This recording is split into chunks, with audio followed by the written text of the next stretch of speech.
नमस्कार, मी MM स्वतः वैयक्तिक. प्रत्येक रॅपमध्ये शिव्या या असतातच का? असं नाहीच की शिव्याच दिल्या पाहिजे. विदाऊट शिव्यांचा पण रॅप होऊ शकतो. म्हणजे फ्लॅट्स वगैरे असतात, आपण त्यांना आमच्यासाठी ते चांगले आहेत, मोठे. ते ऐकत नसतील शिव्या वगैरे, कशा ऐकतील ते लोक.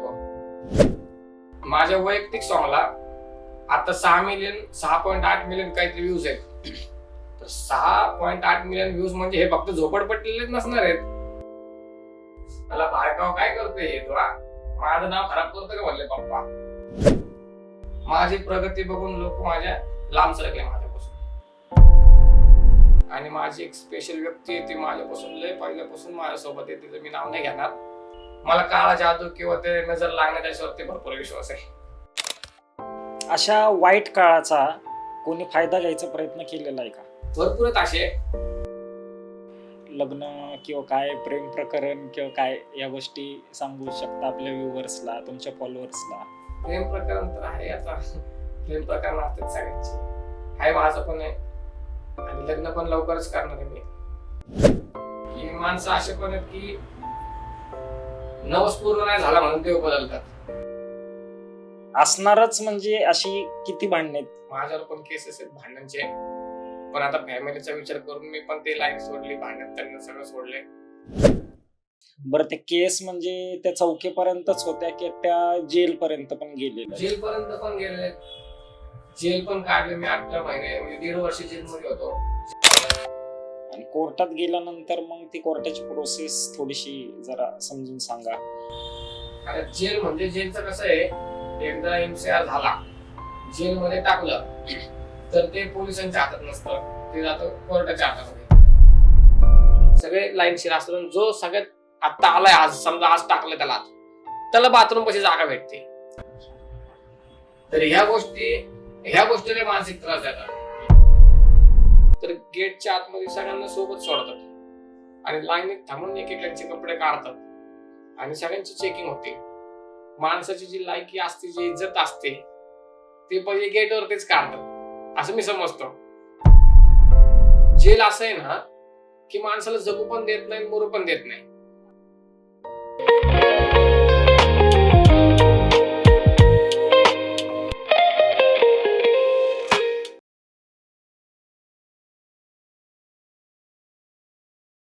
नमस्कार, मी तुषार साचर आणि भाऊच्या कट्ट्यामध्ये तुमचं स्वागत आहे.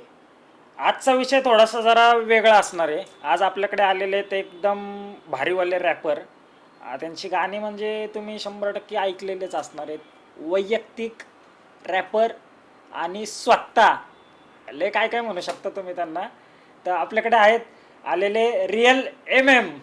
नमस्कार, मी MM स्वतः वैयक्तिक. आपल्याबद्दल थोडीशी माहिती द्या की तुम्ही कुठे राहता?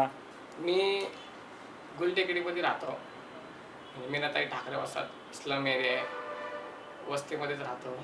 अच्छा, बरं. वस्ती आजकाल तसला काही प्रकार राहिलेलाच नाही आहे. कारण की जर तुमच्यासारखे जर माणसं जर अशा ठिकाणी राहतात म्हणल्यावरती मग काय त्या एरियाचं नाही, काय काय कसं आहे, आपली ओळख, आपण जिथं राहतो त्या गोष्टी किंवा ओळख लपवतात, सांगत नाहीत काय लोक की मी वस्तीत राहतो. मी वस्तीत राहतो, मला त्या गोष्टीचा म्हणजे अभिमान आहे, म्हणून मी डायरेक्ट स्पष्ट सगळ्यांना सांगतो की मी वस्तीतच राहतो. परत ते लपवून परत कोणाला कळालं तर त्या गोष्टीला लोक म्हणजे बरोबर आहे. लपून नाही ठेवायच्या कुठल्या गोष्टी, असं माझं म्हणणं आहे. खरी गोष्ट जे जे आहे आहे ते आहे. रिअल सगळं. बरोबर आहे. तर ह्या रॅपिंग क्षेत्रामध्ये कधी म्हणजे डोक्यात कधी आलं की आपण ह्या अशा गोष्टी करू शकतो? म्हणजे रॅपिंग मी पहिल्यांदा करत नव्हतो. मी लोकगीत अल्बम सॉंग्स केले पहिले 8 वर्ष आधी, 7-8 वर्ष आधी. ते माझ्या चॅनलला पण लागले. गली बॉय म्हणून एक मूवी आला होता बघा, रॅप, त्याच्यामध्ये सगळे म्हणजे रॅपच होते. आणि तेव्हा जास्त रॅपर्स पण नव्हते, ट्रेंडच नव्हता रॅपिंगचा. मग मी म्हटलं की जरा मी ट्राय करून बघावं. मला त्याच्यामधून म्हणजे मी लॉस गेलो त्या अल्बम सॉंग्स किंवा जेवढे काही सॉंग्स केले पहिले ते सगळे लॉस गेलो. म्हणलं थोडंसं ट्रॅक चेंज करून बघावा. आणि मला पहिल्यापासून आवड होती रॅपची, मी हनी सिंगचे वगैरे यांचे सॉंग्स ऐकत होतो. तर मग मी ट्राय केलं पहिल्यांदा. आणि एक कोलणारे म्हणून माझं सगळ्यात पहिलं सॉंग आहे ते. आता मला ते चुकीचं म्हणजे बरोबर नाही वाटत, ते काहीतरी केल्यासारखं वाटतंय. पण त्या सॉन्ग त्या टाइमी म्हणजे लय ट्रेंड होतं तेव्हा. ते मी रेकॉर्डिंग केलं आणि सोडलं तर त्याला भरपूर प्रतिसाद भेटला, चांगला प्रतिसाद मिळाला. आणि मग मला 1,00,000 व्ह्यूज म्हणजे तेव्हा खूप होते, 1,00,000 व्ह्यूज पडले त्या सॉंग्सला. त्या सॉंगला 1,00,000 व्ह्यूज पडल्यानंतर मला वाटलं की भाई पब्लिकला आवडायला लागला आपला आवाज. मग पब्लिकला आवडायला लागलं म्हटल्यावर माझ्यावरती जरा पॉझिटिव्ह वाईब्स आले माझ्यामध्ये. मग मी ते कंटिन्यू चालू केलं. आणि लोकांना कसं आता म्हणजे रॅपिंग हा प्रकारच आवडतोय. आता मूवीमध्ये पण रॅप्स वगैरे असतं ते, त्याच्यामुळं हा ट्रेंडच झाला आता रॅपिंगचा. रॅपिंग क्षेत्र हे इंडियामध्ये शक्यतो कोणाला जास्त माहीत नव्हतं.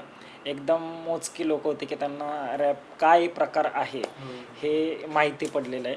तर हे रॅप जे तुम्ही करता तर त्याचं काय म्हणजे तुमची काय प्रॅक्टिस वगैरे असते का काय, की जसं बाकीचे क्लासेस वगैरे असतात किंवा काय का हे तुम्हीच तुमच्या वेळी आलेलं आहे हे? रॅपिंग म्हणजे असं कोण शिकून किंवा ठरवून असं काही केलेलं नाही. रॅपिंग हे आपल्या मनातल्या भावना व्यक्त करण्यासाठीच आहेत रॅप, असं मी समजतो. कारण ज्या मनातून ज्या गोष्टी निघतात त्या सगळ्या रॅपिंगमध्ये सगळ्या आपापल्या पद्धतीने ते मांडले जातात आणि मांडतात. तर मी पण असंच ट्राय केलं की मला ज्या गोष्टींचा काय त्रास झाला किंवा माझ्यासोबत कोणी काय काय केलं त्या मी रॅपिंगमध्ये करून टाकलं आणि त्या पब्लिकला गोष्टी रिलेट झाल्या. ते लोकांना आवडलं की बाबा ह्या गोष्टी प्रत्येकाला कोणाकोणाला वाटलं असेल की आपल्यासोबत पण असं झालंय. त्यामुळं प्रत्येक रॅपमध्ये शिव्या या असतातच का, किंवा विदाऊट शिव्यांचे पण रॅप होतात का? हो, रॅपचे भरपूर प्रकार आहेत. आता असं नाही की आपल्या फक्त भावनाच व्यक्त करता येतात. आपण कुठल्या स्टोरीवरती वगैरे पण करू शकतो, कोणत्या हिस्ट्रीवरती म्हणजे प्रत्येक गोष्टीवरती करू शकतो. असं नाहीच की शिव्याच दिल्या पाहिजे. विदाऊट शिव्यांचा पण रॅप होऊ शकतो आणि मी केलेत पण, माझे आहेत पण भरपूर, ते ट्रेंडिंगला पण आहेत. पण लोकांच्या चॉईसवरती डिपेंड आहे. कारण लोकांना आत्ता चांगलं ऐकण्यापेक्षा शिव्या ऐकायला आवडायला लागले. त्याच्यामुळे शिव्या हा ट्रेंडच झाला आता लोकांमध्ये. आणि म्हणजे आम्हाला असं वाटत होतं की चांगले लोक म्हणजे फ्लॅट्स वगैरे असतात, आपण त्यांना आमच्यासाठी ते चांगले आहेत मोठे, ते ऐकत नसतील शिव्या वगैरे, कशा ऐकतील ते लोक. पण माझ्या वैयक्तिक सॉंगला आता 6.8 मिलियन काहीतरी व्ह्यूज आहेत. तर 6.8 मिलियन व्ह्यूज म्हणजे हे फक्त झोपडपट्टीलेच नसणार आहेत, हे पण कोणीतरी चांगले ऐकले असणारच आहेत त्यांनी पण. त्याच्यामुळं आहे म्हणजे सगळ्यांनाच झालं, सगळे ऐकतात पण कोण दाखवत नाही की मी हे पण ऐकतो म्हणून. नाही, खरी गोष्ट आहे. म्हणजे हे आता आपण चर्चा जी करतोय किंवा जे तुम्ही म्हणले की 6 मिलियन व्ह्यू गेलेला आहे, म्हणजे 60 लाख लोकांनी कमीत कमी ते ऐकलेलं आहे. तर 60 लोकांमध्ये असं नाही की सगळेच स्लमवाले वगैरे आहेत. मी स्वतः पण शिव्यात ना तर ठीक आहे, म्हणजे ऐकायला कधी कधी एवढ्या भारी वाटतात किंवा तुम्ही त्या एवढ्या भारी प्रकारे प्रेझेंट करतात त्या की ठीक आहे आपण स्पीकरवर ऐकू शकत नाही, पण हेडफोन टाकून किंवा समजा मित्र कधी आपण फिरायला वगैरे गेलो की कारमध्ये वगैरे ह्या गाणी वगैरे हे अशी ऐकायला एकदम भारी वाटतात. तर शिव्यांवरतूनच मला असं आहे की आता तुम्ही समजा रॅप केलेले आहेत, रॅपमध्ये शिव्या दिल्या, आता आपले घरचे, आपण घरच्यांना पहिलं ऐकवतं की आई आपण असं असं गाणं बनवलेलं आहे किंवा ह्यांना, तर मग ह्या शिव्या ऐकून त्यांचं कसं उत्तर होतं की अरे काय केलंय? ॲक्च्युली मी घरच्यांना ऐकवलं नव्हतं. मी डायरेक्ट सॉन्ग केलं, रेकॉर्डिंग केलं आणि डायरेक्ट व्हिडिओ सोडला. तर ते माझ्या घरच्यांपर्यंत पोचलं. पप्पांनी वगैरे बघितलं, पप्पांनी शिव्या घातले, मावशींनी शिव्या घातले. ते म्हणले म्हणजे आता आपल्या स्लम एरिया म्हणजे आमच्या डायरेक्ट शिव्या दिल्याशिवाय बोलत नाही. मला भाडकाव काय करतोय हे तू, माझं नाव खराब करतो का म्हणले पप्पा. मग ते मला पण थोडंसं वाटलं, पण मी म्हणलो की नाही ते चालू आहे ट्रेंडचं, मला आवड आहे मी करणार. मग पप्पाने पण मला नंतर काय बोलले नाही, त्या सॉन्गसाठी बोलले. मग ते सॉन्ग व्हायरल झालं, 1,00,000 व्ह्यूज म्हणजे लय जोरात चालू होतं. मग ते पप्पांना पण कळायला लागलं की मुलगा जरा चालू आहे, ट्रेंडिंग फेमस व्हायला लागलाय, लोक यायला लागली मला लांबून भेटायला. मला लांबून भेटायला मुलं यायला लागली वगैरे, फोटो सेल्फी वगैरे काढायला लागली वस्तीमध्ये. तर मग पप्पाला प्राऊड फील व्हायला लागलं. मग नंतर पप्पा पण लिंक शेअर करायला लागले सगळ्यांना, प्रत्येक त्यांचे जेवढे फ्रेंड्स वगैरे होते कॉन्टॅक्ट लिस्टमध्ये, सगळ्यांना ते स्वतः लिंक शेअर करत होते. समजा फेमस झालेले आहेत किंवा आता शिव्या वगैरे पण आहेत, तर मग असा एरियामध्ये काय फरक पडला का त्याचा तुमच्या एरियामध्ये, की आता हा व्यक्ती रिअल MM म्हणून ओळखला जाणारा तर आता हा अशा अशा स्टेजपर्यंत पोहोचलेला आहे, तर असा आपल्या मित्रमंडळींमध्ये किंवा असं कुठे आपल्या राहत्या किंवा कुठे असं काय फरक पडलेला त्या टायमिंगला? भरपूर लोकांमध्ये फरक पडला, मित्रमंडळींमध्ये पण पडला. माझ्या गल्लीतल्या जेवढ्या आमच्या लेडीज वगैरे होत्या त्या मला चांगलं समजत होत्या. त्यानंतर जरा माझ्या शिव्या ऐकून जरा त्यांनी थोडंसं तोंड वाकडे पण करायला लागले. परत माझ्या मित्रांना, म्हणजे मित्रच नाही म्हणता येणार, माझे रिलेटिव्ह पण, मी आता नाव नाही घेणार प्रत्येकांचे, पण मी चांगलं झालेलं लोकांना बघत नाही. मी नाही प्रत्येकाचं असं चांगलं चाललेलं कोणाला बघत नाही. तर काही काही जणांना आग पण लागायची. लोक भेटायला येत होते तर मला सेल्फी वगैरे काढताना बघून ते त्यांना बघत नव्हतं. तर तेव्हापासून काही म्हणजे माझ्यासोबत बोलणं कमी केलं किंवा काय. उलट त्यांनी माझ्यासोबत असे उलट जास्त मला क्लोज आले पाहिजे होते, सपोर्ट केला पाहिजे होता, पण तसं कोणी केलं नाही. माझी प्रगती बघून लोक माझ्या लांब सरकले माझ्यापासून.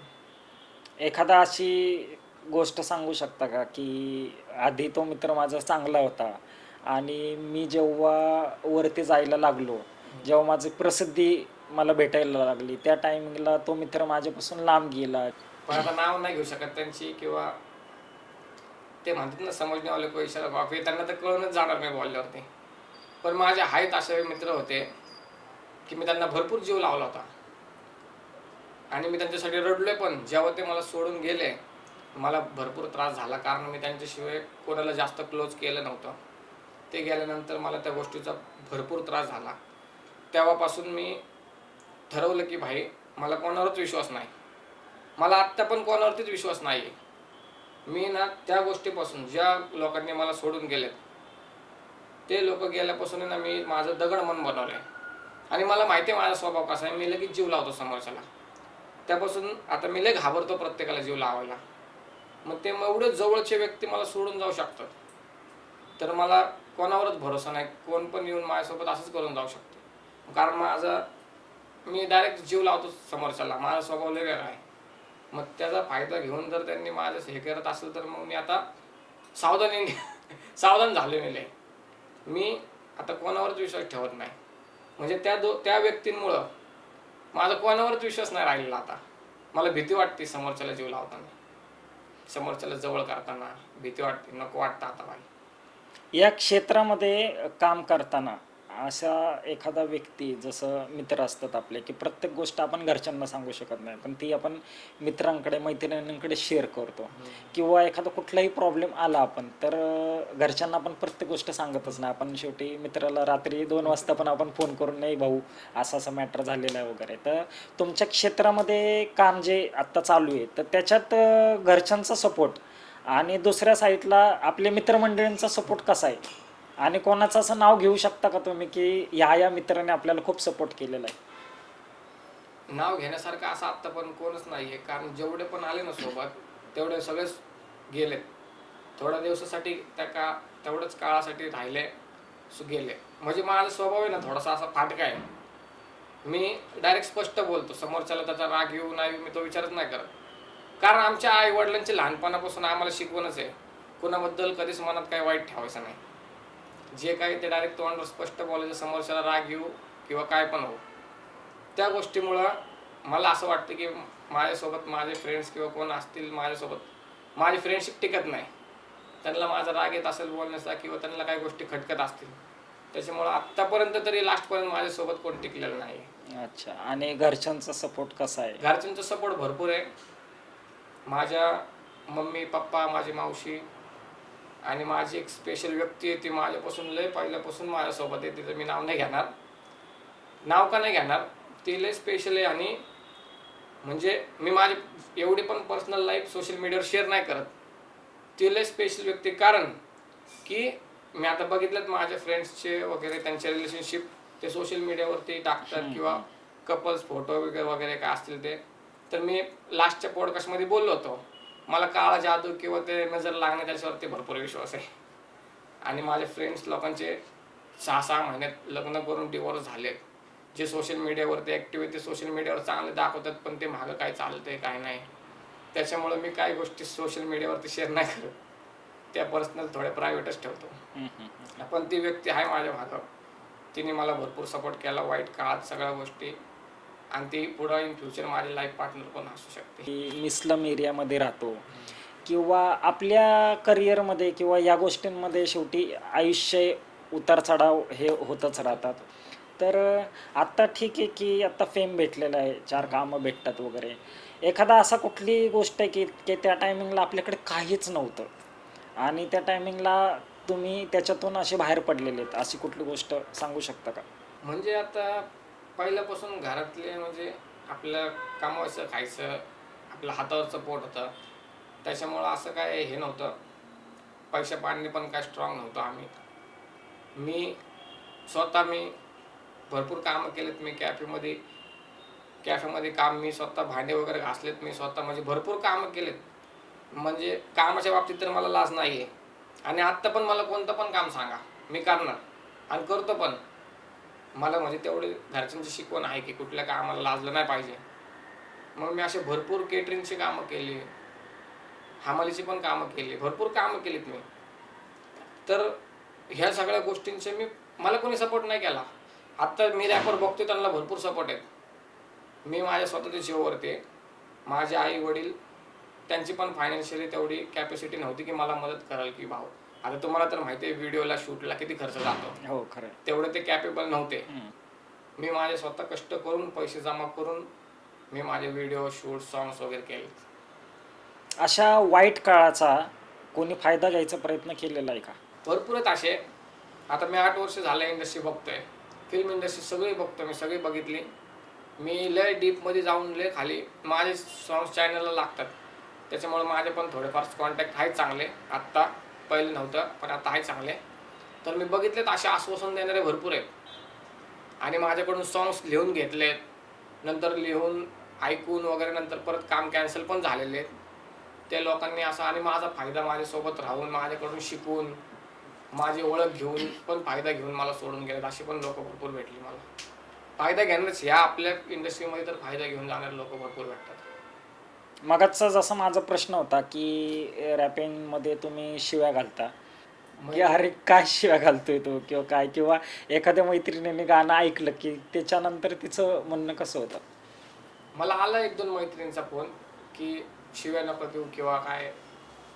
लोक सगळे ऐकतात, सगळ्यांची फॅमिली ऐकते. पण काही काही फ्रेंड्स असे पण होते की भाई गाणे ऐकून एकदम भाई तब्येत खुश नाही, डायरेक्ट नाही का 1 नंबर सॉन्ग केलं म्हणजे तू डायरेक्ट मनाला लागते, तुझे लिरिक्स, तुझे शब्द मनाला लागते. ते हेडफोनमध्ये टाकून आता फॅमिली समोर ऐकू शकत नाहीत. मग माझे मुली पण असे फ्रेंड्स आहेत की ते हेडफोनमध्ये टाकून माझे गाणे कंटिन्यू ऐकतात.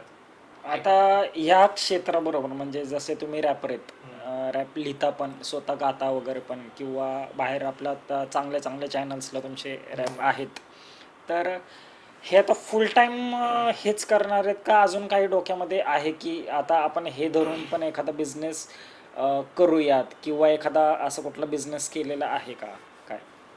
म्हणजे माझा एक शॉप आहे किराणा मालचं छोटंसं, पण आता मोठा बिझनेस प्लॅन चालू आहे. तो आता कळेलच थोडासा सरप्राईज येते. मोठा जंक्शन विषयच असणार तो, पण चालू आहे प्रयत्न हळूहळू. थोडंसं अजून यूट्यूबवरून पण काय, आता यूट्यूबने पण भरपूर रेव्हेन्यू वगैरे कमी केलेत. बरोबर आहे.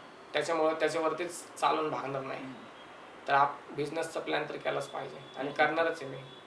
चालू आहे प्रयत्न. फॅमिली संदर्भात नवीन काय प्लॅनिंग, लग्न किंवा काय, प्रेम प्रकरण किंवा काय, या गोष्टी सांगू शकता आपल्या व्ह्युअर्सला, तुमच्या फॉलोअर्सला? प्रेम प्रकरण तर आहे आता. प्रेम प्रकरण असतात सगळ्यांची, आहे माझं पण आहे. आणि लग्न पण लवकरच करणार आहे मी.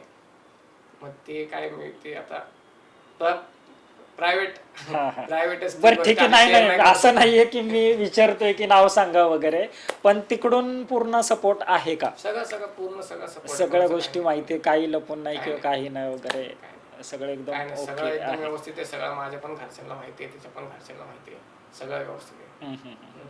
नवीन कुठले प्रोजेक्ट किंवा रॅप क्षेत्रामध्येच असं काहीतरी प्लॅन आहे का तुमचा, काहीतरी नवीन करण्याचा? नवीन म्हणजे आता माझं एक सॉन्ग येतंय प्रेम गेम म्हणून, माझं एक सॉन्ग आहे. ते ॲक्च्युली सॅड सॉन्ग आहे. ते सॉन्ग मी लोकगीतमध्ये काढले बाहेर. म्हणजे रोड शो टाईप केले ते सॉन्ग मी. ते सॉन्ग मी प्लॅटफॉर्मला टाकलेले आहे. त्याचे आता रील्स पण चालू झाले. मी अजून ऑफिशियली व्हिडिओ सोडला नाही, तो आता सोडन मी, लवकरच सोडन त्याचा. पण ते सॉन्ग पूर्ण असं ब्रेकअप सॉन्ग आहे, सॅड सॉन्ग एकदम. पण ते मी अशा पद्धतीने प्रेझेंट केले ना, ते म्हणजे कोणच करू शकणार नाही असं प्रेझेंट. ते रोड शोमध्ये एकदम साऊंडवर लागले की नाचतील पब्लिक, की मी स्वतः सांगतो की भाई माझं प्रेम धोका देऊन गेलं, एकदम नाही का असं हॅप्पी, हॅप्पी होऊन सांगतोय. ते एकदम वेगळ्या टाईपचे सॉन्ग केले मी. आता ते आले ना, तुम्ही बघा, प्रेम गेम नाव आहे त्या सॉन्गचं. ते माझ्या तर पूर्ण आतापर्यंत जेवढे सॉंग्स केले त्या सॉंग्समध्ये सगळ्यात वेगळ्या पद्धतीचं सॉन्ग आहे ते. आता तुझी तर सगळीच गाणी ऐकलेली आहेत मी, आणि भरपूर वेळा, आणि तुम्ही पण ऐकलेलेच असतील. तर आत्ता जे अपकमिंग जे येणार आहे त्याच्यामध्ये काहीतरी नवीन प्रयत्न केलेला आहे, तर त्याचे काही बोल, 1-2 लाईनी वगैरे. त्याचे बोल म्हणजे असे आहेत, काही दिवसांपूर्वी मी पण केलं होतं प्रेम, माझ्यासोबत पण झालं मोठं गेम. मी समजत होतो माझी वाली वेगळीच आहे, पण सगळ्यांसारखं झालं माझं पण सेम. होती डबल डेट, तिने मला दिलं ना धोका. मी जाऊ दे बोललो, चल देऊ एक मौका, तिला करायचं होतं शेवटी केलं तेच. किडा प्रेमाचा अंगात मला लागली तेच. वा वा, हे एकदम भारी आहे. आणि म्हणजे मला असं म्हणायचं आता, हे तर बोल तर एकदम म्हणजे मनाला एकदम असे टच करून जाणार आहेत. तर हे अनुभवाचे बोल आहेत का? अनुभवाचेच बोल येते. म्हणजे माझ्या फ्रेंड्स वगैरे सगळ्या प्रत्येकासोबत ही स्टोरी झालेली आहे, किंवा सगळ्यांसोबत असं होतं. त्यामुळं हा टॉपिक मी मुद्दाम उचलून पकडला आणि पब्लिकला कळायला पाहिजे ह्या गोष्टी, त्यामुळं वेगळं केलं जरा ह्यामध्ये काहीतरी. असे जे लिरिक्स आहेत, तर ते असं काही तुमचा काही असा झोन आहे का, की अशा टायमिंगलाच लिरिक्स आठवतात? आठवतात ना, गाडीवरती म्हणजे ऑन द वे असेल तेव्हा आठवतात. परत चालताना कुठं बसलो, एकांतात बसल्यावरती पण भरपूर आठवतात. परत बाथरूम मध्ये बसल्यावर पण आठवतात. बाथरूमला वगैरे बसल्यावर तिथं जास्त लिरिक्स असतात, तिथं एकदम शांत असतं, तिथं आठवतात. मग आता कसं गाडीवरती वगैरे असलो तर टायपिंग करायला भेटत नाही, मग डायरेक्ट व्हॉइस रेकॉर्डर करायचं, डायरेक्ट लिरिक्स काय असेल ते आणि ठेवून टाकायचं परत खिशात. बरोबर, कारण की कधी कधी असं होतंय की आत्ता आठवले पण 1-2 सेकंदांनी लगेच विसरून जातो की अरे काय बोलालेले वगैरे, नाही का. त्यामुळं पण शक्यतो असं जास्त कुठली गोष्ट आहे की अशा टायमिंगला किंवा ह्या गोष्टी करतानाच मला ते लिरिक्स चांगले आठवतात वगैरे, किंवा असं ते बेस्ट होतं? लिरिक्स म्हणजे घरात एकट्यात किंवा डोक्यात काय विचार नसले, शांत जागे एखाद्या जागी बसलो, असं तर टाइम भेटत नाही आपल्याला. पण कधी चुकून टाइम भेटला तर जास्त लिरिक्स आठवतात. किंवा आता सिच्युएशन काय चालू आहे, आपण आजूबाजूला काय बघतोय, कोणत्या गडबडीत कोणत्या काय, कोणाचं काय, कोणत्या परिस्थितीत कोण काय आहे, आणि त्यांच्याबद्दल एखादा टॉपिक सापडला की ते म्हणजे काय चालू आहे आजूबाजूला, त्यात एखादा टॉपिक सापडला की त्या टॉपिकवरती लिरिक्स असे लिहितो मी. तर आपल्या मित्रमंडळींमध्ये पण असे काहीतरी असे पॉईंट घडलेले असतात वगैरे, की काही मगाशीच आपला टॉपिक झाला की एक मित्र आहे पण तो जास्त काळ आपल्याबरोबर राहिलेला नाही आहे, किंवा ती मैत्री जास्त काळ टिकलेली नाही आहे, तर कुठल्याही गोष्टी अशा घडतात वगैरे, तर त्याला आपल्या मैत्रीबद्दल काय 4 शब्द?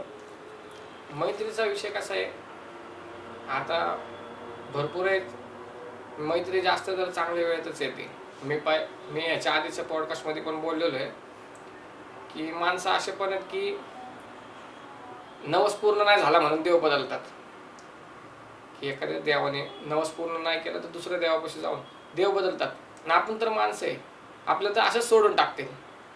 म्हणजे की लोक देवाबद्दल एकनिष्ठ नाही आहे, आपल्याबद्दल कसे काय असू शकते. त्याच्यामुळं लोकांवरती किंवा म्हणजे ह्या फ्रेंड्स वगैरे, मला तर आता त्या गोष्टींवर विश्वासच नाही आहे. कोण कुणाबद्दल काय, कोणाच्या मनात काय असू शकतं, कोण कशासाठी कुठल्या फायद्यासाठी कोण जवळ येतं, आपण काही देव नाही, आपण सांगू शकत नाही. त्याच्यामुळं हे धोका वगैरे ह्या गोष्टी तर सारख्या चालूच असतात त्याच्यामध्ये.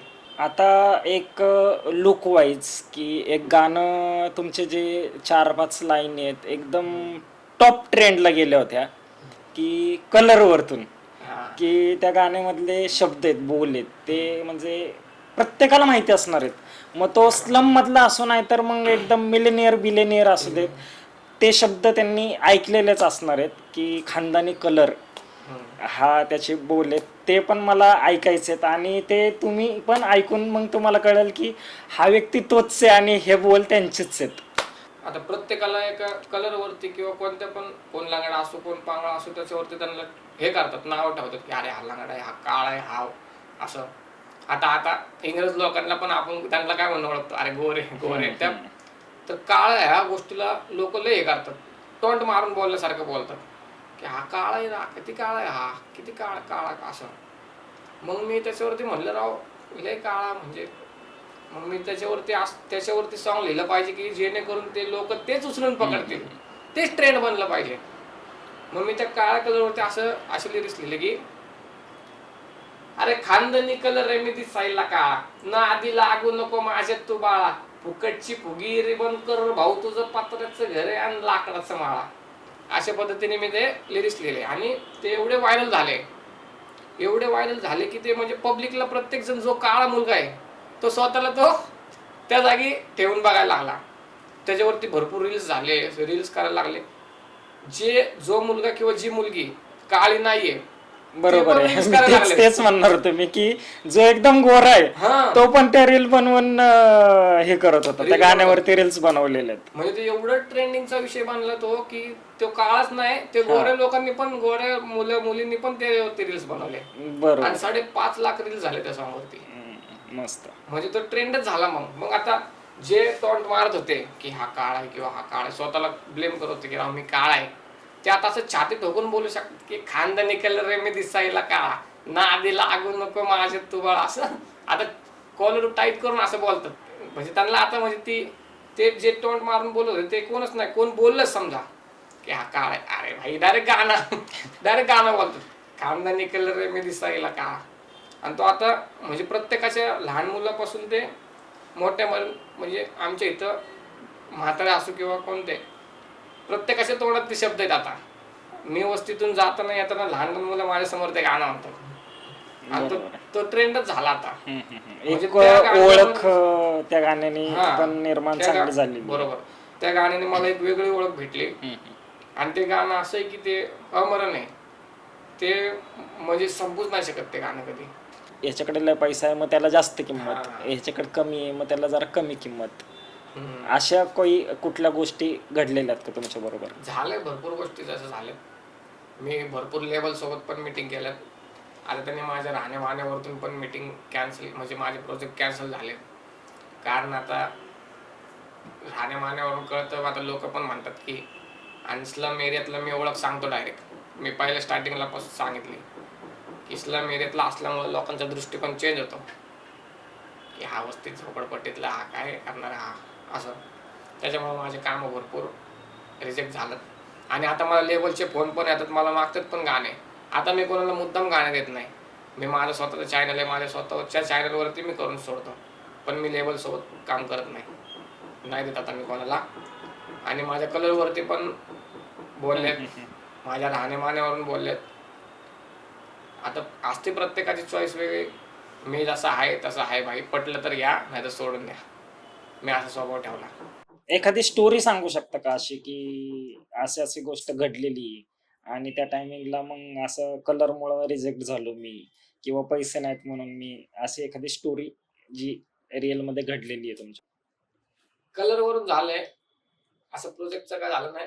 मी एका इव्हेंटला गेलो होतो दौंडला, बहुतेक दांडिया होते, देवीचं हे होतं, स्पेशल गेस्ट म्हणून बोललो होतं मला.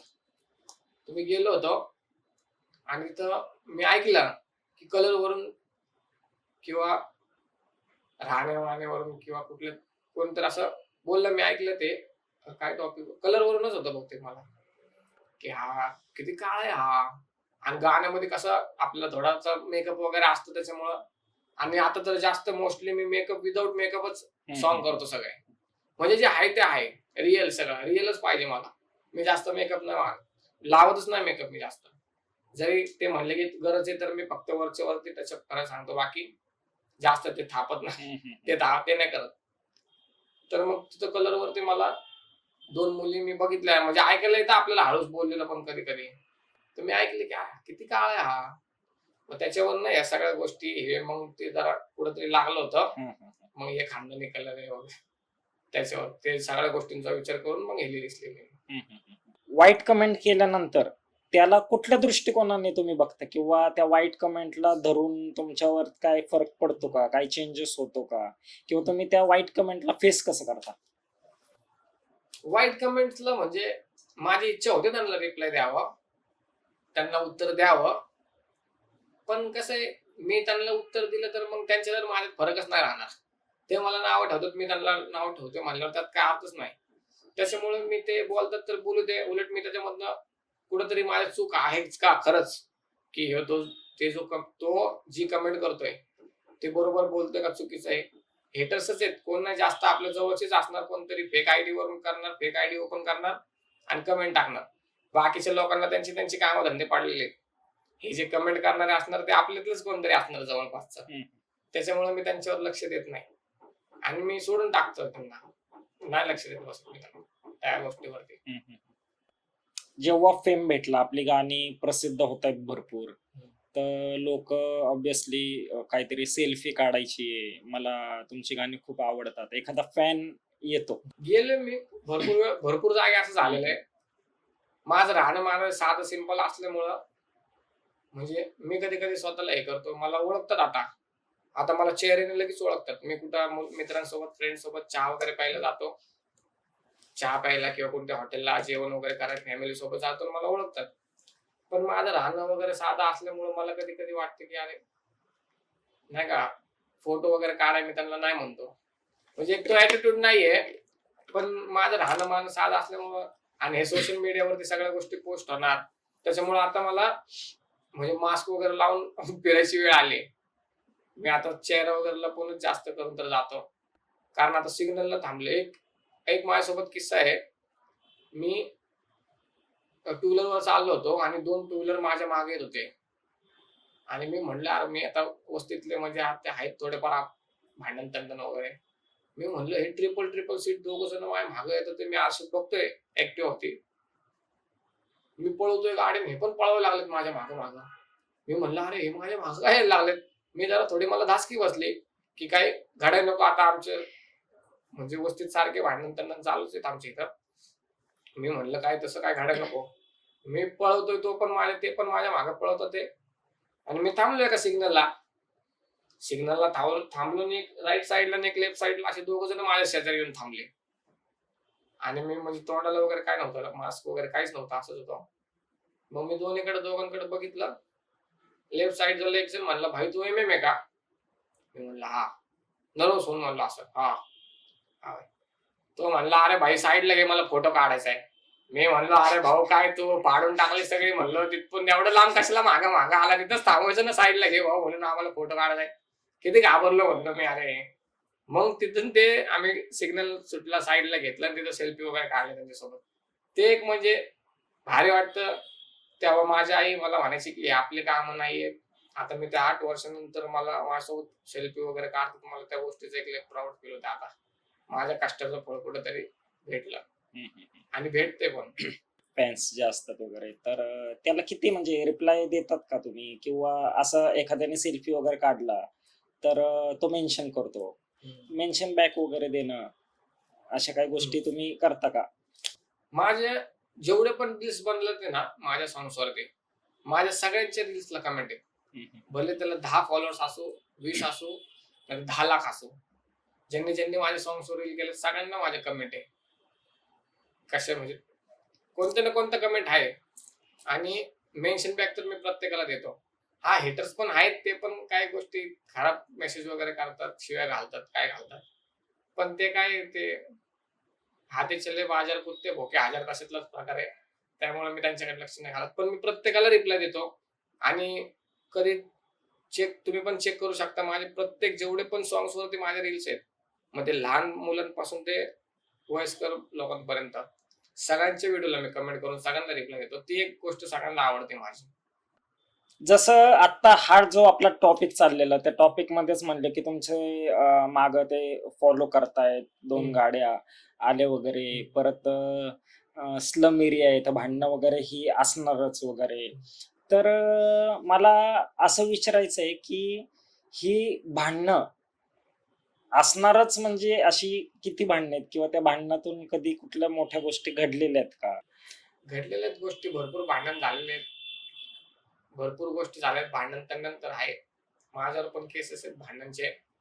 पण आता फॅमिलीचा विचार करून मी पण ती लाईन सोडली. भांडण सगळं सोडलंय. नाहीतर पहिलं जर जर जर मी रॅपिंग क्षेत्र निवडलं नसतं किंवा इंडस्ट्री निवडली नसती तर मी पण भांडणच करत फिरलो असतो. कोणासोबत तर ह्याला मार, त्याला मार, कुठल्या तरी केसमध्ये आतमध्ये जा. गुन्हेगारच झाला असतो एक प्रकारचा. पण माझ्या फॅमिलीकडे बघून, माझ्या घरच्यांची परिस्थिती बघून मी ते क्षेत्र नाही निवडलं. आता जसं की परत एक नवीन प्रश्न माझ्या समोर आलेला आहे की तुम्ही म्हणले की माझ्यावर पण केसेस होत्या किंवा आहेत वगैरे. तर याची सुरुवात कधी झाली होती? कधी भांडणं झालेली किंवा केसेस कुठल्या पडलेल्या आहेत? बरं, ते केस म्हणजे त्या चौकीपर्यंतच होत्या की त्या जेल पर्यंत पण गेलेल्या आहेत? जेलपर्यंत पण गेले. जेल पण काढले मी 18 महिने, म्हणजे 1.5 वर्ष जेलमध्ये होतो. जेल काढलं.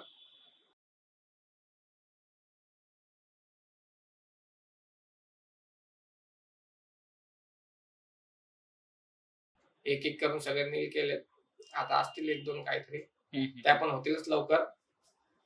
पण आता ते काय सवय झाल्या असल्यामुळं ते काय वाटत नाही त्या गोष्टींचं. कोर्ट कचेरी सारखं बघून बघून कारण वैताग आला आता. ते भीतीच मेली त्या गोष्टींची सगळ्या. त्यामुळं काय वाटत नाही आता. जेलमध्ये किती दिवस होते? जेलमध्ये मी 18 महिने होतो. 18 महिने. 18 महिने. 18 महिन्यांची शिक्षा झालेली आहे. हा. आणि शिक्षा नाही म्हणता येणार, अंडर हा. ट्रायल मध्ये होतो. अच्छा.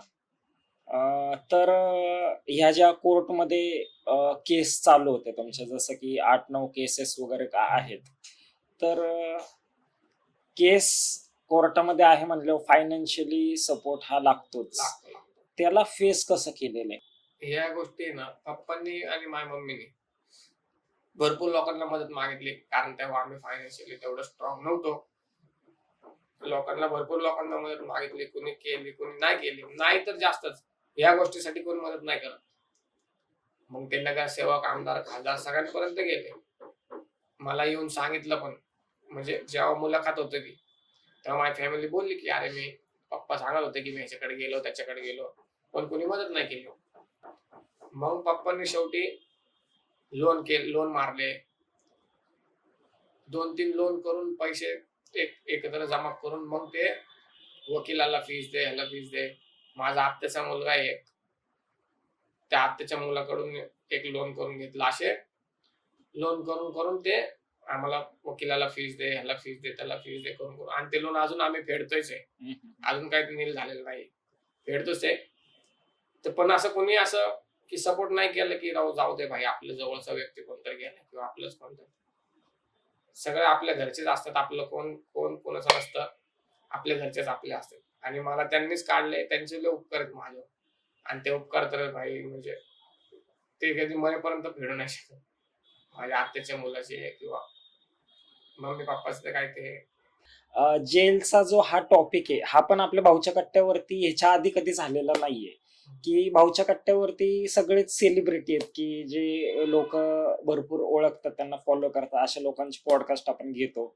आणि त्याच्यामध्येच एक भरपूर लोक फॉलो करतात, रील्स वगैरे बनवलेले आहेत, रॅपर आहेत, म्हणजे चांगल्या क्षेत्रामध्ये आत्ता काम करतायत. आणि त्याच व्यक्तीचा एक असा अनुभव आहे की जो जेलमध्ये जाऊन आलेला आहे तो व्यक्ती. तर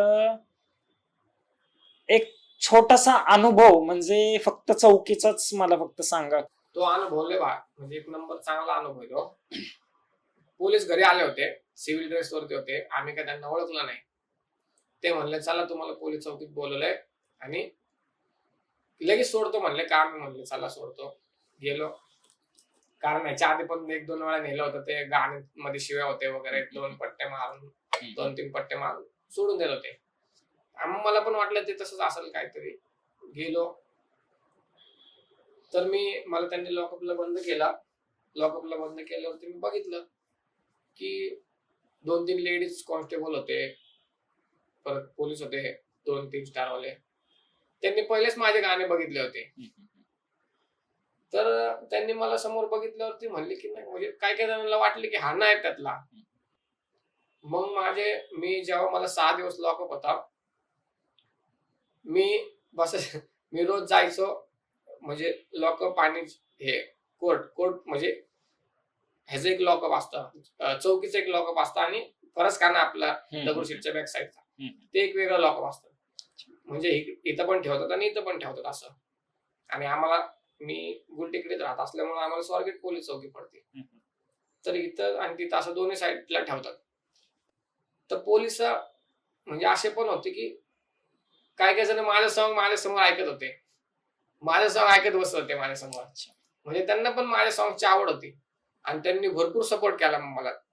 भरपूर त्यांना पण वाटलं की की नाही हा त्यातला नाहीये, म्हणून त्यांनी मला खायला प्यायला वगैरे सगळं व्यवस्थित दिलं. आता मी त्यांचं नाव नाही घेऊ शकत, इच्छा आहे घ्यायची, पण उगाच माझ्यामुळे त्यांना प्रॉब्लेम नको कुठं. पण पोलिसांनी भरपूर मदत केली मला. मला कोणी एक गालबोट पण नाही लावलं कुठल्या गोष्टीसाठी. म्हणजे गुन्हा तर घडलेला होता, पण त्यांनी तसं सपोर्ट केला की हा व्यक्ती जर समजा आता चुकून का होईना झालेल्या आहेत काही गोष्टी, पण हा माणूस सुधरू शकतो म्हणून, किंवा सुधारण्याचा एक चान्स भेटावा. माणूस आहे शेवटी, चुका तर होणारच, किंवा काही रागाभरात काही गोष्टी होतातच, इमोशनली असो किंवा कसंही. तर तीच गोष्ट चौकीतून ही कोर्टात गेली, आणि कोर्टात गेल्यानंतर मग ती कोर्टाची प्रोसेस थोडीशी जरा समजून सांगा. आणि त्याच्यानंतर मग ही शिक्षा किंवा काही जी 1.5 वर्षांची जी आतमध्ये जेल झालेली आहे, तर ती कशी काय वगैरे. ते आता कसं अंडर ट्रायल शिक्षाचा तर त्यात काही संबंध नाही. पण आता जेल म्हणजे जेलचं कसं आहे, एकदा MCR झाला, जेलमध्ये टाकलं, तर ते पोलिसांच्या हातात नसतं, ते जातं कोर्टाच्या हातामध्ये. मग तो आपला वकील आणि जो काय सरकारी वकील असेल त्या दोघांमध्ये सगळं होतं, आणि जज निर्णय द्यायला. तर ते पोलिसांचा संबंध जातो, फक्त एक आय रिपोर्ट असतो, त्या रिपोर्ट त्याला पण चार्जशीट वगैरे पडायला 3 महिने लागतात. त्या प्रोसेसिंगला 3 महिने माणूस तोपर्यंत जेलमध्ये संपून जातो. 3 महिने जो मानसिक त्रास होतो, तो मानसिक त्रास म्हणजे सांगण्यासारखं पण नाहीये. फार फाशी घ्यायची वेळ येते मग त्याच्यामध्ये. अशा गोष्टी आहेत मग त्याच्यामध्ये सांगायला, लय काय काय गोष्टी आहेत जेलच्या. माणसाला लय मानसिक त्रास होतो. म्हणजे कसं आपल्याला आता घरी आपल्याला पर्सनल बेड असतो वगैरे, त्याच्यावरती आपण एकटंच झोपणार, कसं पण आपल्या मनाला येईल तसं, घरात आपल्या मनाला येईल तसं आपण आपल्या मनाचे राजे, तसं जेलला नाही चालत. जेलचं तिथं आपलं म्हणजे एक आट्टी सारखी एवढी जागा देतात, आफ्टर म्हणून असतं मध्ये असं, आणि जागा असतात साईडला, एक अंदाजे 30 बाय 60 अशी हॉल असतो मोठा. त्या हॉलमध्ये जे कोपरे असतात ना 3, ते साईडला एका साईडला बाथरूम वगैरे असतं, आणि जे 3 असतात त्या भिंती साईडला, जे जुने लोक असतात, जे 5 वर्ष 10 वर्ष झालेले, त्यांना जागा असते झोपायला. आणि मध्ये जी लाईन असते त्याला आफ्टर मानतात. नवीन जी लोक आहेत ना त्यांना मध्ये झोपवतात. तर ते एका आट्टीवर झोपवतात तिथं, एक आट्टी 4 बोट किंवा 3 बोट असं अंतर देऊन झोपवतात. तर तो एक गोष्टीचा लय त्रास असतो. आजूबाजूवाले ऍडजस्टमेंट करत नाहीत, किंवा कोण कोण असतात ऍडजस्ट करणारे, पण कोण कोणाचा आता अंगावर हात गेला चुकून झोपेत वगैरे, पाय एक आट्टी म्हणजे लय छोटस झालं. हो बरोबर आहे. तर असं एकदम पूर्ण स्ट्रेट होऊन असं झोपावं लागतं, कुठं हालायचं नाही, काय नाही काय नाही. जर आजूबाजूवाला असेल समजून घेणारा तर ठीक, नाहीतर मग भांडणं होतात आतमध्ये लय. मग तो एक मानसिक त्रास लय डेंजर. असं किती दिवस आतमध्ये असं एक ईद एवढ्या जागेत झोपायला लागतं? आता आतमध्ये कसं आहे, ज्यांची जागा आहेत ना त्या आजूबाजूवाल्या, ते लोक जोपर्यंत सुटून जात नाही तोपर्यंत माझ्या पुढचे जे आहेत का, माझ्या पुढे जे झोपलेले लाईन असते त्या लोकांना जागा भेटत जातात असे. मग मला जागा भेटायला 11 महिने लागले. 11 महिन्यानंतर मला जागा भेटली झोपायला. असं एकदम एक फरशी आपली किती फूट असते, 1.5 फूट फरशी असते, एक ते 1.5 फूट. ती फरशी भेटायला मला 11 महिने लागले जागा भेटायला. तेव्हा 11 महिन्यानंतर मी 7 महिने एकदम निवांत झोपलो होतो. तर ह्या जागा जेलवाले ठरवून देतात का तुमचं कायद्यांमध्येच या जागा ठरलेल्या असतात? कसं म्हणजे काय प्रकार आहे हा? जेलवाले म्हणजे त्यांनीच ठरवलेलं असतं. थोडासा मानसिक त्रास, थोडंसं चांगली ट्रीटमेंट, अशा पद्धतीचं. नवीन नवीन लोकांना थोडासा मानसिक त्रास झाला पाहिजे. जे जुने आहेत त्यांना जागा भेटतात ते. मग जे नवीन आहेत त्यांना कळालं पाहिजे, पनिशमेंट थोडीशी भेटली पाहिजे. त्यासाठी तो आफ्टरवाला जो प्रकार आहे तो असतो. मग ते आता एवढी मोठी लाईन असते की ती लाईन बाथरूम पर्यंत जाते. ती मधली जी लाईन असते ती बाथरूम पर्यंत जाते.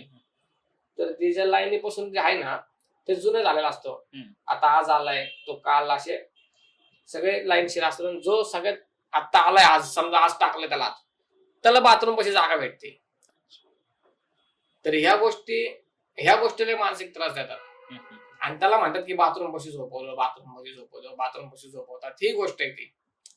असं नाही की कंटिन्यू बाथरूम पाशीच झोपवतात. आता मी आज आलो, समजा मला बाथरूम पाशी झोपवलं, तर उद्या अजून कोणतरी येणार तर त्याला लगेच माझ्या शेजारी टाकणार, म्हणजे तो बाथरूम कडे गेला. मग माझी जागा आतमध्ये सरकते. असं करत करत जो नवीन येईल तो आत असं.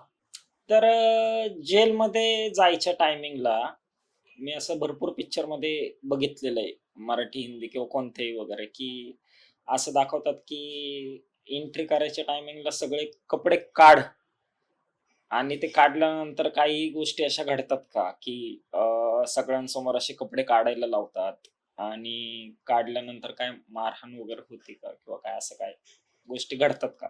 नाही, मारहाण वगैरे नाही होत. कपडे काढायला लावतात पूर्ण.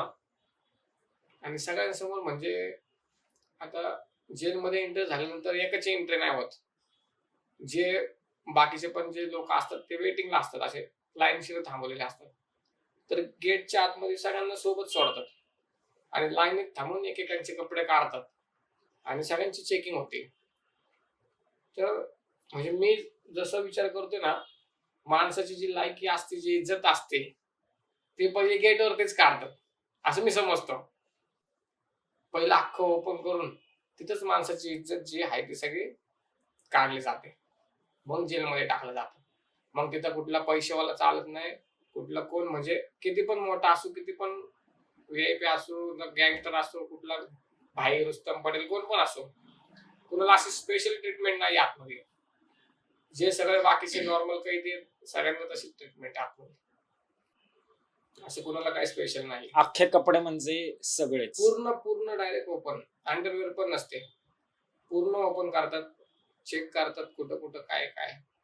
आता बेकार परिस्थिती आहे जेलची. पूर्ण अख्खे कपडे काढतात, अख्खे बॉडीचं चेकअप करतात आणि मग आतमध्ये सोडतात. जेलमध्ये जायच्या टायमिंगला आधी काय तुमची मेडिकल टेस्ट वगैरे, काय फिटनेस टेस्ट वगैरे काय होत असते का? जेलला जायच्या आधी ससून मध्ये घेऊन जातात, तिथे चेकअप होते कोणाचं काय, कोणाला काय प्रॉब्लेम वगैरे आहे का वगैरे. आणि मग ती एमसीआरची प्रोसेस होती. आणि जेल असं आहे ना की माणसाला जगू पण देत नाही, मरू पण देत नाही. आणि जेलमध्ये किती पण मोठा आजार असू देत, ज्याला जेल पसते ना त्याचे आजार नीट होतात आतमध्ये. म्हणजे आता माझं सांगतो मी, मला अस्थमाचा त्रास होता तरी पण मी रॅपिंग करत होतो. मला अस्थमाचा त्रास होता, जेलमध्ये गेल्यानंतर मला एकदा पण तो त्रास झालेला नाही. एकदा पण मला गोळ्या चालू होते त्याच्यावरती, त्या गोळ्या म्हणजे मी जेलमध्ये पण खात होतो, गेलो होतो, मला आतमध्ये तो त्रास झालेला नाही. जेलमधून बाहेर आलो आणि आता पण मला तो त्रास नाही, अख्खा तो शून्य झालाय पूर्ण. तर तेच नाही, बाकीचे प्रत्येक जणांचं कोणाला जेल पचलं किंवा कोणाला ते लागू झालं, त्या लोकांचा आजार नीट झाला आतमध्ये. ते हिंग वगैरे ते जेवणामध्ये असतं किंवा ज्या लिमिटेड गोष्टी खायला प्यायला असतात त्या गोष्टींमुळे माणूस जास्त दिवस टिकतो. आपल्यामध्ये कसं आता बाहेर आपल्याला चहामध्ये जास्त शुगर लागतो, म्हणजे प्रत्येकाला लागतो, काय काय जणांना जास्त मीठ लागतं किंवा कमी मीठ, सगळं इथं सगळ्या एक्स्ट्राचे गोष्टी आहेत सगळ्या बाहेर. तिथं सगळ्या लिमिटेड गोष्टी आहेत सगळ्या. जेवढं माणसाला जगण्यासाठी जेवढं पुरेसं आहे तेवढंच जातात आतमध्ये. तर जेलमध्ये जेव्हा एंट्री करता, जे कपडे घालायला देतात, तर आता प्रत्येकाची साईज ही वेगळी असते, प्रत्येकाचं वजन वेगळं असतं, तर कसं म्हणजे ती गोष्ट कशी घडती कपड्यांची? जेलचे जे कपडे जे ते व्हाईट जे पिक्चर मध्ये किंवा सगळीकडे दाखवतात, ते ऍक्च्युली ते कपडे सगळ्यांसाठी नसतात. ते फक्त शिक्षा ज्यांना लागली त्यांना, आणि जे मर्डर करून आलेले जे कैदी आहेत त्यांच्यासाठीच असतात. अंडर ट्रायल वाल्यांना ते कपडे नसतात. अच्छा, म्हणजे जास्त जे टाइम राहणार आहेत हा वर्षानुवर्षे हा त्यांच्यासाठी ते व्हाईट त्यांच्यासाठी ते व्हाईट ब्लॅक जे कपडे. पट्ट्याचे कपडे असतात ते, हा आणि असं जे वर्ष 2 वर्ष वगैरे आहेत ते हम्म. मग त्यांच्यासाठी काय म्हणजे काय घालता आपले काय नॉर्मल कपडे आतमध्ये? आपल्याला जाताना 2 ड्रेस घेऊन जावं लागतात. आणि ते पण जीन्स वगैरे चालत नाही. म्हणजे आता ते नाडी वगैरे असतात तसे तसे कपडे चालत नाहीत. नाडीने आतमध्ये मर्डर वगैरे होता ते, किंवा आतमध्ये जेलमध्ये आता न्यूज पण पडतात ते काही ना काही चालूच आहे. त्याच्यामुळं जे नाडी वगैरे आतमध्ये तसले काही प्रकार चालत नाही. गुंडीवाले पॅन्ट असते, नॉर्मल टी शर्ट शर्ट वगैरे असे स्ट्रिचवाले किंवा हे जे काही चालत नाही. मग जसं नाडी चालत नाही नाडी नाही तसं चालत. काही पॅन्टला असं लोखंडी वस्तू वगैरे असते, हुक वगैरे असतात, असं म्हणजे ते सगळ्या प्रत्येक गोष्टी चेक करतात का? चेक करतात, सगळं चेक करतात. ते पूर्ण जेव्हा ओपन करतात ना, हम्म. 2 पोलीस असतात ते कपडे चेक करायला. 2 पोलीस असतात ते माणसाचे प्रत्येक बॉडी पार्ट चेक करतात. म्हणजे कुठं तीळ आहे, कुठं नाव आहे, कुठं टॅटो वगैरे ते सगळं चेक करतात. ते सगळं नोट करतात वहीमध्ये. मग नोट करून ते आतमध्ये सोडतात. आणि जेव्हा त्याची जामीन होतो, जामीन होईल तेव्हा जेव्हा त्याला बाहेर आणतात, तेव्हा शर्ट काढायला लावतात. बाहेर सोडताना त्याच्या बॉडीवर कुठं कुठं काय काय होतं लिहिलं की तो हाच व्यक्ती आहे का, ते सगळं चेक करून मग सोडतात. नाव वगैरे सगळं खरं बरोबर सांगितलं होतं का. थोडस जरी इकडे तिकडे झालं, नावामध्ये असो किंवा ऍड्रेस मध्ये असो, परत त्याला आतमध्ये पाठवतात.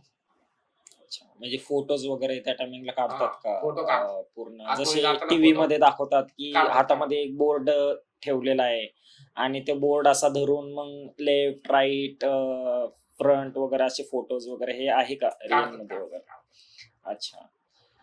जेव्हा एंट्री होती जेलमध्ये त्या टायमिंगला कसं म्हणजे त्या व्यक्तीसाठी नवीन आहे की तो पहिल्यांदाच गेलेला आहे आणि त्या जेलमध्येच असं म्हणजे काय केबिन्स टाईप वगैरे काय असतं का?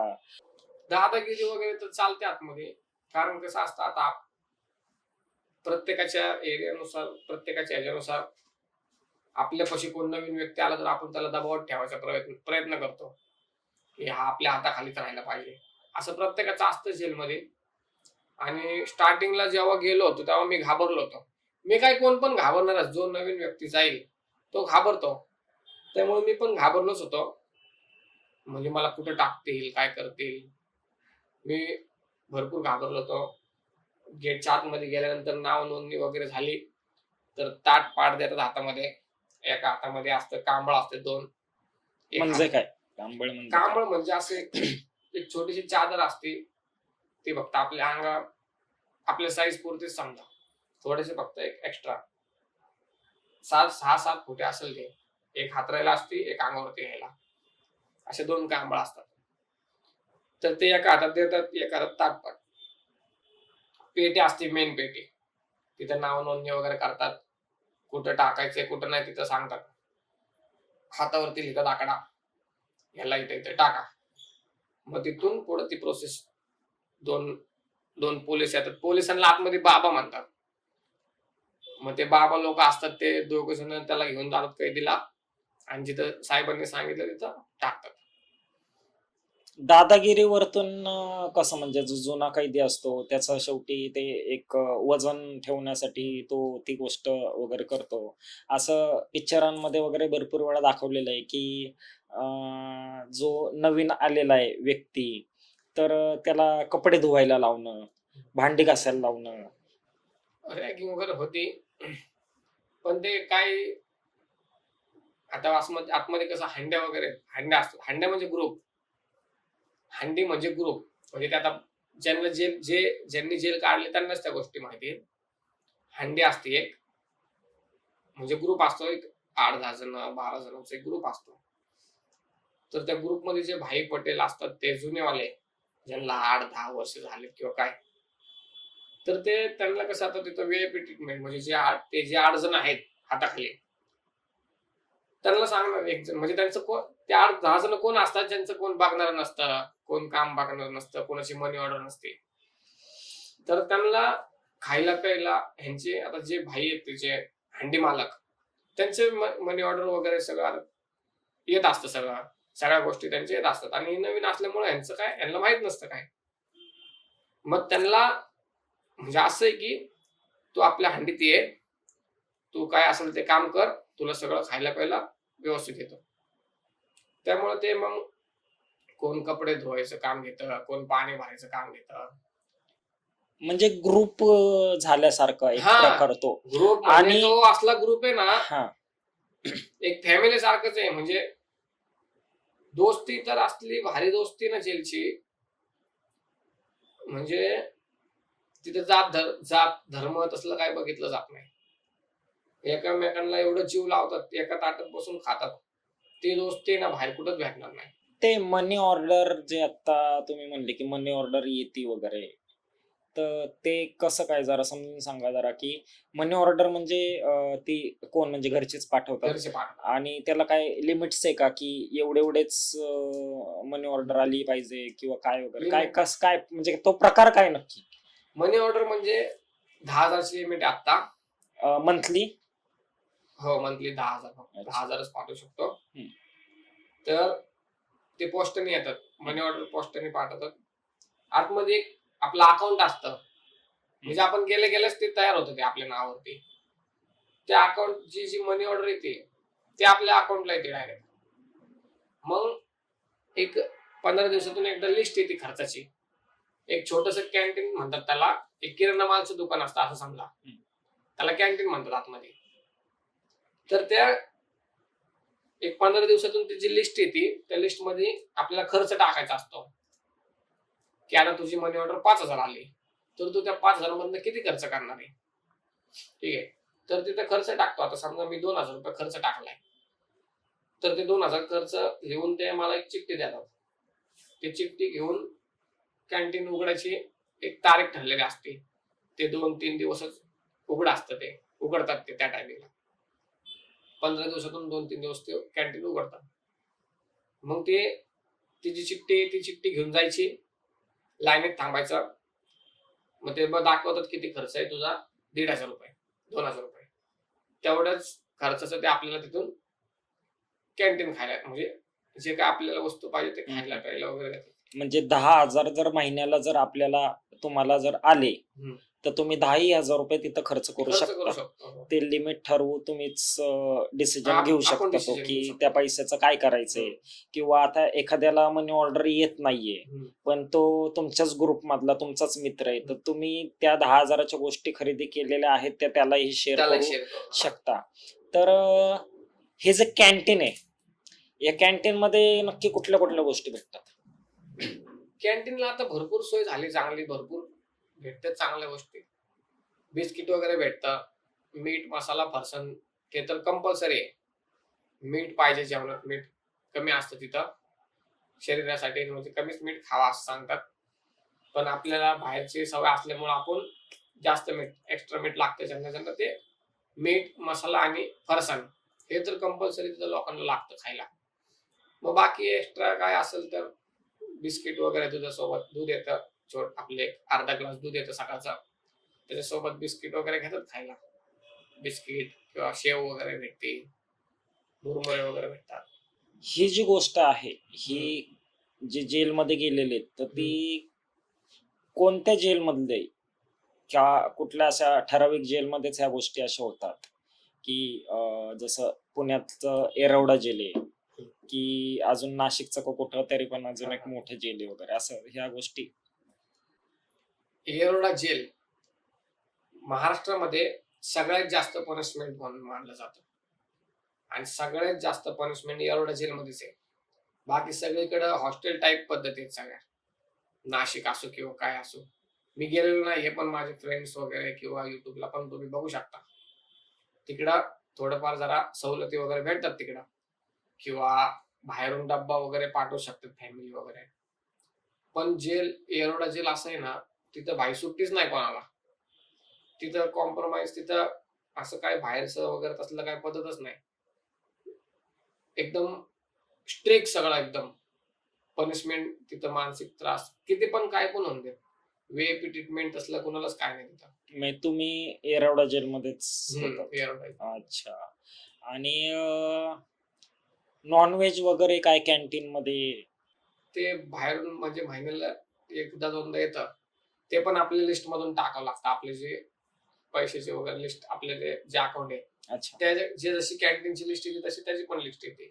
मग आपण टाकायचं ते किती रुपयाचं घ्यायचंय, किती काय कसं केलं ते. आता जसं मगाशी टॉपिक निघाला आपला की काही जणांना आजार असतात, जसं टीबी वगैरे, बीपी वगैरे, भरपूर गोष्टी आजार वगैरे, काहींना कुठलाही आजार असो, तर ते औषधांचं वगैरे कसं काय औषधं वगैरे आहेत ते सरकार कमी आहेत. देतं का सरकार. घरून वगैरे त्यांचे नातेवाईक वगैरे पाठवतात असं काय? जर त्या गोष्टी आतमध्ये नसतील तर ते बाहेरून नातेवाईकांकडून घेऊ शकतो. त्याला पण अर्ज वगैरे करावा लागतो. सुपरिटेंड पर्यंत तो अर्ज जातो. मग ते चेक करून वगैरे मग त्याला अप्रूव्ह म्हणजे ऍक्सेप्ट करतात की बाबा द्यायचं का नाही ते विचार करून मग जे आतमध्ये नाहीयेत त्या गोष्टी बाहेरून देऊ शकतो. औषधं फक्त, बाकी काही. आणि एखादं व्यसन, आता गुन्हेगार किंवा एखाद्या अशा गोष्टी म्हटल्यावरती काही ना काहीतरी व्यसन असतंच, की काहींना दारूचं व्यसन आहे, काहींना सिगरेटचं व्यसन आहे, किंवा अधरी भरपूर प्रमाणात ड्रग्स वगैरे ह्या त्या गोष्टी भरपूर नाही का असतात वगैरे, तर ते व्यसनचं आतमध्ये कसं काय? व्यसन आतमध्ये तसल्या काही गोष्टी तर भेटत नाहीत. आणि जे व्यसन करतात ते जेलमध्ये ते म्हणजे आता बाहेर जे काय बेवडे वगैरे असतात जे म्हणजे कंटिन्यू दारू पितात त्यांच्यासाठी जेल लय भारी आहे. दारू सुटणार त्यांची, म्हणजे आतमध्ये काही चान्स नाही चान्स नाही, व्यसनाला. चान्सच काय नाही. अच्छा. आणि मी तर म्हणतो जे ऐकत नाहीत, जे लय दारू पितात, लय त्याच्या फॅमिली लोक कंटाळत ना, त्यांना टाकलं पाहिजे जेलमध्ये. खरंच सांगतो त्यांना टाकलं पाहिजे. म्हणजे मी आता किती जण बघितले ते बाहेर आहेत ना, म्हणजे मरायला मरतील आता त्या, आता 8 दिवसात मरतील असे दिसणारे लोक आतमध्ये जेलमध्ये जाऊन असे मस्त खाऊन पिऊन राहतात मस्त. ज्याला मनी ऑर्डर येत नाही किंवा नाही काहीच नाहीये वगैरे, तर त्याला ठराविक असं अन्न काय असतं? नाही तसं काय नाहीये ज्याची मनी ऑर्डर वगैरे येत नाही. एक सगळ्या कायद्यांसाठी एक ठराविक अन्न आहे, ते 3 चपात्या 2 भात आणि जी काय चपात्या 3 चपात्या भात आणि जे काही 2 प्रकारच्या भाज्या असतात, ते एक पातळ एक सुकी, ते तर कंपल्सरी सगळ्यांसाठीच येते. मग ते फार व्हीआयपी पासून असो किंवा सगळ्यात खालच्या लेवलचा असो, कैदी पण सगळ्यांसाठी तेच आहे. असं कोणाला स्पेशल काय नसतं. ते कंपल्सरी आहे. म्हणजे आठवड्यातनं 2-3 भाज्या चेंजेस होऊन येतात. ग्रुप वाईज भांडणं पण होत असतील? ग्रुप वाईज भांडणं म्हणजे ग्रुप वाईजची भांडणं कशी माहिती का भांडीमध्ये, आता जे हांडेवाले असतात, आता मी पण हांडे चालवले, माझे पण हांडेत होते कामाला मुलं. तर एक जण म्हणायचा भाऊ त्याला सांगणार राव तो पाणीच भरत नाही. एक जण म्हणायचा भाऊ त्याला सांगणार राव तो कपडेच धुवत नाही, त्याला सांगणार तो असंच करत नाही, त्याला सांगतो तसंच करत नाही. तर ह्या गोष्टींसाठी एवढं मॅनेज करायला आहे ना, म्हणजे ते एक संसार बसवल्यासारखंच होतं की भाई नाही का. म्हणजे त्या आतमध्ये एवढं टेन्शन होतं ना की बाहेरचं टेन्शन घ्यायला टाइमच भेटत नव्हता. म्हणजे मी ह्यांच्यामध्ये ह्या टेन्शन मध्ये एवढं गुंतलो होतो की मला बाहेरचं टेन्शनच येत नव्हतं.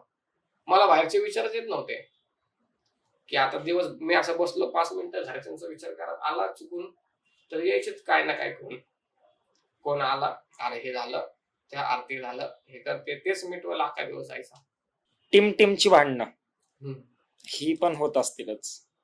टीमची म्हणजे डायरेक्ट गँगवर भांडण होतात. मग त्या टायमिंगला जी टीमची भांडणं गँग वॉर टाईप जी होतात आतमध्ये, तर ती कशी म्हणजे काय? आणि त्यावरती जेल मधले जे पोलीस असतात तर त्यांची ऍक्शन काय असते? ते गँगवरची भांडण म्हणजे आता काय साधे भांडण नसणार ते, ते लय मोठे भांडण. आणि आतमध्ये तर दगड वगैरे पण नसतात. आतमध्ये म्हणजे असं काय गोष्टीने आपण मारू शकतो किंवा काय तसं काही नसतं आतमध्ये. छोटे छोटे दगड भेटले तर मोठी दगड पण आतमध्ये बघायला पण भेटत नाही. मग ते हातनं पण हानी मारे असं असं होतं.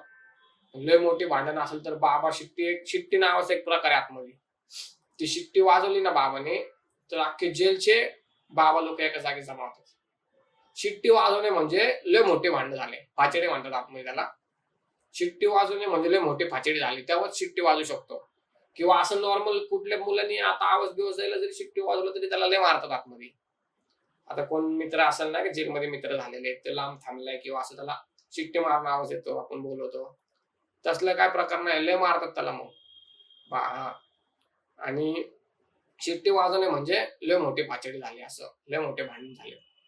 मग सगळे बाबा वगैरे येतात, शिट्टी वाजवली की मग ते ग्रुप, मग ते दोघांना पेटीवर घेऊन जाणे. पेटी पेटीवर म्हणजे काय? पेटी म्हणजे ते आपण जिथं तीन हे आहेत, पेटी, बिशी आणि गांधीयाड असे तीन प्रकार आहेत पनिशमेंटचे, म्हणजे त्यांना शिक्षा देण्याचे.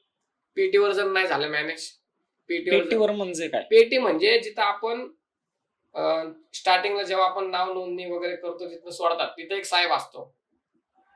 तिथं ह्यांची म्हणजे कॉम्प्रोमाइज वगैरे तर ते साहेबांना सांगून मिटून घ्यायचा प्रयत्न करतात तिथं. मग तिथं जर ऐकत नसतील, मग तिथून बिशी. म्हणजे काय? बिशी म्हणजे त्याच्यावर तिथं अधिकारी असतात सगळे, आणि अधिकारी म्हणजे म्हणजे ह्यांचे वरिष्ठ. तिथं इथं फक्त एकच साहेब झाले, एक किंवा दोन. तिथं 7-8 जण असतात. हे इथं हँडल नाही झालं की तिथं नेतात. मग तिथं जर तिथं पण नाही ऐकलं ह्यांनी, तर गांधी यार्ड असते, जिथं गांधीजींना ठेवलं होतं. अच्छा. गांधीजींना ज्या बराकीत ठेवलं होतं किंवा ज्या यार्डमध्ये ठेवलं होतं, तिथं गांधी यार्ड म्हणून नाव दिलं तिथं. तर तिथं गांधी यार्ड आहे. तिथं मग सुप्रिटन वगैरे एकदम सगळे मेन अधिकारी सगळे. आणि मध्ये झाड आहे, मग तिथं मध्ये एक झाड आहे. जर ह्या दोन जागे नाही, पहिली स्टेप नाही, दुसरी स्टेप नाही, तिसरीला मग डायरेक्ट बांधतात झाडेमध्ये, झाडाला बांधतात, मग लय मारतात. मग आत भरपूर तिथं मग ट्रीटमेंट चांगलं देतात मग आतमध्ये. मग एखादा जर इमर्जन्सी आजारी पडला भरपूर किंवा एखाद्याला त्रास व्हायला लागला तर लगेच अवेलेबिलिटी आहे का? हो, इमर्जन्सी जर भरपूर त्याला खूपच त्रास होत असं सिरियस मॅटर येतो, तर त्याला ससूनला तात्काळ घेऊन जाण्याची सोय असते. ससून हॉस्पिटल सरकारी, बाकी दुसरीकडे कुठं प्रायव्हेट वगैरे. आतमध्ये जेव्हा जेलमध्ये 1.5 वर्ष काढली त्या टायमिंगला घरच्यांचं म्हणजे कसं आठवण वगैरे येणं, शेवटी आपण रात्रंदिवस आपल्या घरच्यांबरोबर काढलेले आहेत आणि अचानक आपल्याकडून ही काय गोष्ट घडली? आता आठवण तर भरपूर येते. मी जेव्हा जेलला गेलो पहिल्याच दिवशी, मी बहुतेक लास्ट टाइम पण सांगितलं होतं ह्याच्यामध्ये, पॉडकास्टमध्ये, मी जेव्हा जेवायला घेतलं ना, मी घास असा तोंडात घेतला आणि माझ्या ताटात मध्ये असं डोळ्यातून पाणी पडत होतं. मला माझ्या आईची लय आठवण आली. कारण मी म्हणजे मला जर ते जेवण एवढं म्हणजे मला वाईट, ते म्हणजे मी कधी खाल्लेच नाही ते जेवण, चपात्या वगैरे जाड असतात ते. मला मला माझे सगळे म्हणजे जे चुकीच्या गोष्टी होत्या सगळ्या आठवायला लागल्या मला, एक एक एक एक एक एक, की मी काय काय चुकीच्या गोष्टी केल्या त्या काय, म्हणजे असं समज की मला पाप आठवायला लागले माझे डायरेक्ट मी जेलला गेल्यावर. मग मी ते, मला लय इरिटेट व्हायला लागलं, मला लय त्रास व्हायला लागला, मानसिक त्रास त्या गोष्टींचा. मला माझे सगळं आठवायला लागलं, मम्मी पप्पांना त्रास दिलेले सगळे दिवस आठवायला लागले. ते जेवण जेव्हा मी खाल्लं ना, मला ते आठवायला लागलं की मी राव ताटात केस वगैरे आला तर, केस दगड वगैरे आला तर मी ताट असं सरकून टाकायचो, फेकून द्यायचो मी असं डायरेक्ट. हे काय म्हणतो हे, तुला मम्मीला बोल, तुला कळत नाही का मम्मी काय हे, बघते किती काय केस आलं दगड आला त्याच्यामध्ये, आणि मी आता हे जेवण खातोय आणि मला हे खावं लागतंय. मग मला माझे सगळे पाप आठवले की भाई राव त्याच कर्माची भोग येते, असं समजत होतं मी. मी गुन्हा तर काही केला नव्हता, ते पडलं माझ्याकडनं चुकून, त्याचा मी बोलणार नंतर. पण आता केस चालू असल्यामुळे मी त्या गोष्टीबद्दल काय नाही बोलू शकत. आणि ते सगळं मला, मी म्हणलं की मला त्याच कर्माचे भोग येते सगळे. मग मला माझ्या आईची आठवण आली, माझ्या पप्पांची आठवण आली, माझ्या फॅमिलीची सगळ्यांची आठवण लागली. आणि मला झोपायला बिपायला घरी एकदम VIP, आपण आपण आपल्या मनाचे राजे भाई, जहागीरदारी थाट सगळा, कोण विचारणार आहे आपल्याला आपल्या घरी असल्यावरती. झोपायला बिपायला एकदम जेव्हा म्हणायला येईल तेव्हा झोपा, म्हणायला येईल तेव्हा उठा. तिथं सगळं टाइम टेबल सगळं. आणि तिथं असं बोलताना असं व्यवस्थित नाही बोलणार कोण, नाही का, ये जेव घेत असलं, ये रे इकडे चल, घे तुझं ताट, चल घे जेवण, थांब लाईनीला वगैरे, असं एकदम रुबाबाची भाषण. त्या गोष्टीची आपल्याला सवय नसती. मग मला त्याचा लय त्रास होता. आपण म्हणजे मी त्यातलं नव्हतंच, त्या लाईनच नाही आपली ती. आणि मी जेल म्हणजे आपल्या काही खानदानी थोडी ते सगळं हे. मला त्या गोष्टींचा लय मानसिक त्रास होता आणि मला माझ्या घरच्यांची लय आठवण यायची. मग मी असं म्हणायचो की मी कधी घर जाऊन घरच्यांच्या गळ्यात पडतोय, कधी जाऊन. माझ्यावर अशी वेळ आली ना भाई, मी म्हणजे फाशी घेऊन मरू का काय आता, अशी पण वेळ जेलमध्ये आली. म्हणजे आता घरच्यांची आठवण वगैरे येते. मग जेलमध्ये काय तुम्हाला असं काय कधी फोनवर बोलून देणं किंवा घरच्यांनी असं भेटायला येणं वगैरे असं किती दिवसात भेटायला होतं किंवा काय वगैरे? भेटायला येत होतं. किती दिवसात? म्हणजे आठवड्यातून एकदा मुलाखत असते. आठवड्यातून एकदा मुलाखत मुलाखत असते असते. आणि मोबाईल वरती वगैरे काय बोलणं करून देतात का मोबाईल वगैरे नव्हता. असं मोबाईल? आता आता आलेत बहुतेक. हम्म, ते टेलिफोन वगैरे आलेत. ते आठवड्यातून 3 का काहीतरी फोन आहेत बहुतेक. हम्म. ती एक सोय चांगली झाली. म्हणजे ज्यांची आता लांब लांबून लोक येतात, सातारा, कोल्हापूर आणि प्रत्येक महाराष्ट्रातली लोक तिथे आहेत. महाराष्ट्रातली ना अख्ख्या भारतातली म्हणा किंवा भारताच्या बाहेरची पण लोक आहेत. कोण ड्रग्स मध्ये आलेले, कोण काय असे वगैरे आहेत, भरपूर लोक आहेत. तर ज्यांना पॉसिबल होत नाही मुलाखत घ्यायला किंवा यायला एवढा जेलला, तर त्यांच्यासाठी ते फोनची सोय चांगली केलेली आहे. अच्छा. म्हणजे ते तिकडून बसून फोनवर बोलू शकतात त्यांच्यासोबत. असे आठवड्यातून 3 फोन आहेत. पण माझ्या टाइम तेव्हा नव्हते. जेव्हा जेलमध्ये गेल्यानंतर पहिला आठवडा गेला आणि त्याच्यानंतर पहिली मुलाखतीला कोण आलं होतं? मी ना म्हणजे मला 1 महिना मुलाखत नव्हती भेटली. जेव्हा मी गेलो तेव्हा. मी तरसत होतो मुलाखतसाठी. मला क्वारंटाईन केलं होतं. लॉकडाऊनचा टाइम होता. क्वारंटाईन केलं होतं आणि मला 1 महिना मुलाखत नाही भेटली. मी एवढं तरसलो होतो माझ्या घरच्यांना भेटायला ना. मी कांबळ घेऊन रडत होतो असं आतमध्ये. कांबळ घेऊन रडायचो की माझ्या घरचे मला भेटायला का येत नाहीत. पण मलाच माहित नव्हतं की मला क्वारंटाईन केलंय म्हणून मला मुलाखत देत नाहीये. असं मलाच माहित नव्हतं. मला 1 महिना मुलाखत नव्हती भेटली. 1 महिन्यानंतर जेव्हा मुलाखत भेटली ना, तेव्हा मला म्हणजे कंट्रोलच नाही झालं. आणि मीच नाही, त्या जेलमधला प्रत्येक गुन्हेगार, प्रत्येक भाई, प्रत्येक जो कोण असेल मोठा रुस्तम भाई पटेल कोण का असेना, तो कांबळे घेऊन फॅमिलीच्या आठवणीत रडतो म्हणजे रडतोच. तुमच्या पहिल्या मुलाखतीत कोण आलं होतं असं मी प्रश्न पप्पा आला विचारला. होता, मम्मी आली होती. अच्छा. मग त्या पहिल्या मुलाखतीमध्ये तुमचं रिएक्शन किंवा त्यांच्याकडून कसं रिएक्शन होतं की मम्मी वगैरे 1 महिन्यांनी किंवा 1.5 महिन्यांनी भेट झालेली आहे की रडणं रडत. किंवा माझ्याकडून चूक झाली, मी हे कुठं आलोय किंवा काय? सगळ्यात पहिले ते माझ्या तोंडातून माझ्या मम्मीसाठी सॉरी निघलं. मम्मी, पप्पा आणि माझी एक गर्लफ्रेंड आली होती. म्हणजे माझी बायकोच म्हणा. ती आली होती. भाई मी एवढं रडत होतो ना त्यांना म्हणजे का? मी जेलमध्ये आले म्हणून नाही. मला आठवलं माझ्या काय चुका होत्या. मी मम्मी पप्पांना काय त्रास दिलेत. म्हणजे मी त्यांच्यासोबत कसं वागत होतो, कसं हे करत होतो. मला सगळं जेलमध्ये आठवलं. की राव आता तू लांब झालाय तुझ्या फॅमिलीपासून. आता कसं वाटतंय तुला? असं मला माझे प्रश्न पडायला लागले. तो त्यांना त्रास देत होता. बाहेर असता होता तेव्हा. तो त्यांना रुडली बोलायचा, असं वागायचं. म्हणजे नाही का काय मम्मीने काही काम बिम सांगितलं तर जा बाबा मी नाही करत, जा तू तुझं कर. असं म्हणजे ते चालायचं. वैताग वगैरे आला, कंटाळा आला तर जा म्हणायचं, मी नाही आणणार.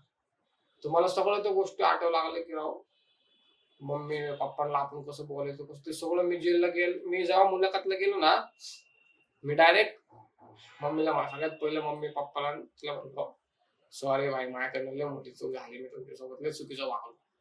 म्हणजे मी नाही का म्हणलं, मला सगळं माझ्या चुका, माझ्या जे काही गोष्टी केल्यात मी सगळं मला आठवायला लागले.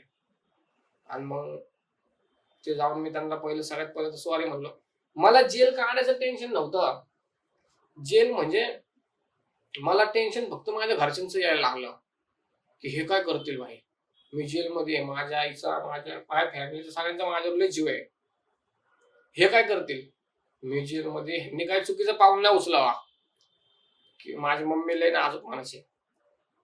तिने काय चुकीचं पाऊल नाही घ्यावं बाबा. तिने काय चुकीचं म्हणजे काय करावं नाही. आणि ती माझ्या भीतीने काय करून घ्यावं नाही किंवा तिला वाटावं नाही की मी पण काहीतरी करून घेईन आतमध्ये. तर मग मी तिला प्रत्येक मुलाखतला मी तिला धीर द्यायचो, ती मला धीर द्यायची. मा पप्पा किंवा ते मला सांगायचे, हे टेन्शन घेऊ नको. आम्ही मुलाखतला प्रत्येक टाइमी म्हणजे तुम्ही त्यांना सावरल्यासारखं हा. आणि त्यांनी तुम्हाला सावरल्यासारखं म्हणजे की मी असं दाखवायचो की मी लय भारी दिवस काढतो आतमध्ये. आता माझ्या गाडी खाली किती अंधार होता मलाच माहिती आतमध्ये जेलमध्ये. पण मी तिथं मुलाखतला जेव्हा गेलो तेव्हा एकदम स्माइल बिल. पहिले मुलाखतला झालं रडारडी. नेक्स्ट टाइम पासून मी एकदम मम्मीला किंवा माझ्या पप्पा यांना सगळ्यांना दाखवायचो की मी लय भारी राहतोय. मी एकदम व्यवस्थित. तुम्ही मनी ऑर्डर वगैरे पाठवताय, काही टेन्शन नाही मला. लय भारी दिवस काढतो मी, काही टेन्शन घेऊ नका, तुम्ही पण व्यवस्थित राहा. मग त्यांची मुलाखत वगैरे झाली की मी जाऊन बाराकीमध्ये रडत होतो. अंगावर घेऊन रडायचो. म्हणजे ते कसं आता 4 लोकांमध्ये लोक 4 लोकांमध्ये रडत नाही आणि मुलं तर रडतच नाहीत भाऊ. पण जिथं त्रास होतो तिथं मग सगळे पण जे पण ज्यांची मुलाखत यायची वगैरे ते अशी कांबळे घेऊन झोपायचे आणि गपचूप रडायचे. कोण कोणाला सांगत नव्हतं कोणाला किती त्रास होतोय काय. कारण लोक मज्जा घ्यायची. अरे हा रडतोय राव काय यार काय बा पोरगी बिरगी का तू अशी चर्चा होती आतमध्ये. पण माझा स्वभाव भाऊ मला नाही पटत. मी डायरेक्ट रडून मोकळा होतो सगळ्यांसमोर. म्हणजे जेलमध्ये कुठलाही गुन्हा करून आलं तर असं काही वेगळं नाही. काय नाही. कोणत्याही गुन्ह्याचा माणूस त्या तुमच्या ग्रुपमध्ये असू हो शकतो. हो हो. की एखादा मर्डर केलेला आहे किंवा एखादा चोरी केलेला आहे किंवा काही वगैरे असा सगळे असू सगळे सोबत शकतो. असतात. की तिथं कुणाला खाली ते असं वर खाली काय दाखवत. जेव्हा चर्चा होती तुमच्यामध्ये तुमच्या ग्रुपमध्ये की भाई तू कुठल्या गुन्ह्यामध्ये आलेला आहे, ते एखादा चोरीचा निघतो, एखादा मर्डरचा निघतो, एखादा ड्रग्स वगैरे स्मगलिंग वगैरे ह्या गोष्टीमधला निघतो, तर त्याच्यामध्ये बलात्कारीही असू शकतो. आहे ना. तर मग त्या टायमिंगला त्या ग्रुपचं किंवा तुमच्यामध्ये काय म्हणणं असतं की एखाद्या बलात्कारीला कुठल्या दृष्टीने तिथं बघितलं जातं? विषय काय आहे बलात्कारीला मी पण नाव ठेवत होतो पहिला की हा बलात्कार करून आलाय म्हणून. पण आतमध्ये जेव्हा बघितलं ना जाऊन तर 90% बलात्कारचे केसेस फेक आहेत. फेक म्हणजे आतमध्ये अशी केसेस आहेत ना आता काय सांगू लय डेंजर केसेस आहेत. म्हणजे एखाद्या भावाने एखाद्या बहिणीला कुठल्या मुलासोबत बघितलं तिला मारलं हाणलं किंवा काय केलं तर त्या बहिणीने त्याच्यावरती केस टाकली बलात्कारची. किंवा एखाद्या त्याच्या पप्पाने त्याच्या मुलीला बघितलं कुठल्या मुलासोबत तिला दाबले मारले हाणले तिला समजून सांगितलं तर ती त्या बॉयफ्रेंडचं ऐकून केस टाकणार पप्पावरती. असे लय केसेस आहेत आतमध्ये. म्हणून मग त्या गोष्टीवरनं पण मला विश्वास उडला. 90% केसेस फेक आहेत आतमध्ये बलात्काराचे. 10% खऱ्या 10% आहेत फक्त आणि केले ते पण 90% 10% पण fail कसे आहेत. केलेले हा, हा. ते आता 4 वर्षाच्या मुलीवरती किंवा आता 8 वर्षाच्या मुलीवरती ते बलात्कार झाले. त्या केसेस ओरिजिनल तसे केसेस ओरिजिनल आहेत. 16 वर्षाच्या 18 वर्षाच्या 20 वर्षाच्या मुलीवर बलात्कार कसा काय होऊ शकतो? ती मुलगी तेवढी मॅच्युअर आहे तिला पण ती हालचाल करू शकते प्रत्येक गोष्टीमध्ये. आणि रिलेशनशिप मध्ये बलात्कार कसा काय होऊ शकतो?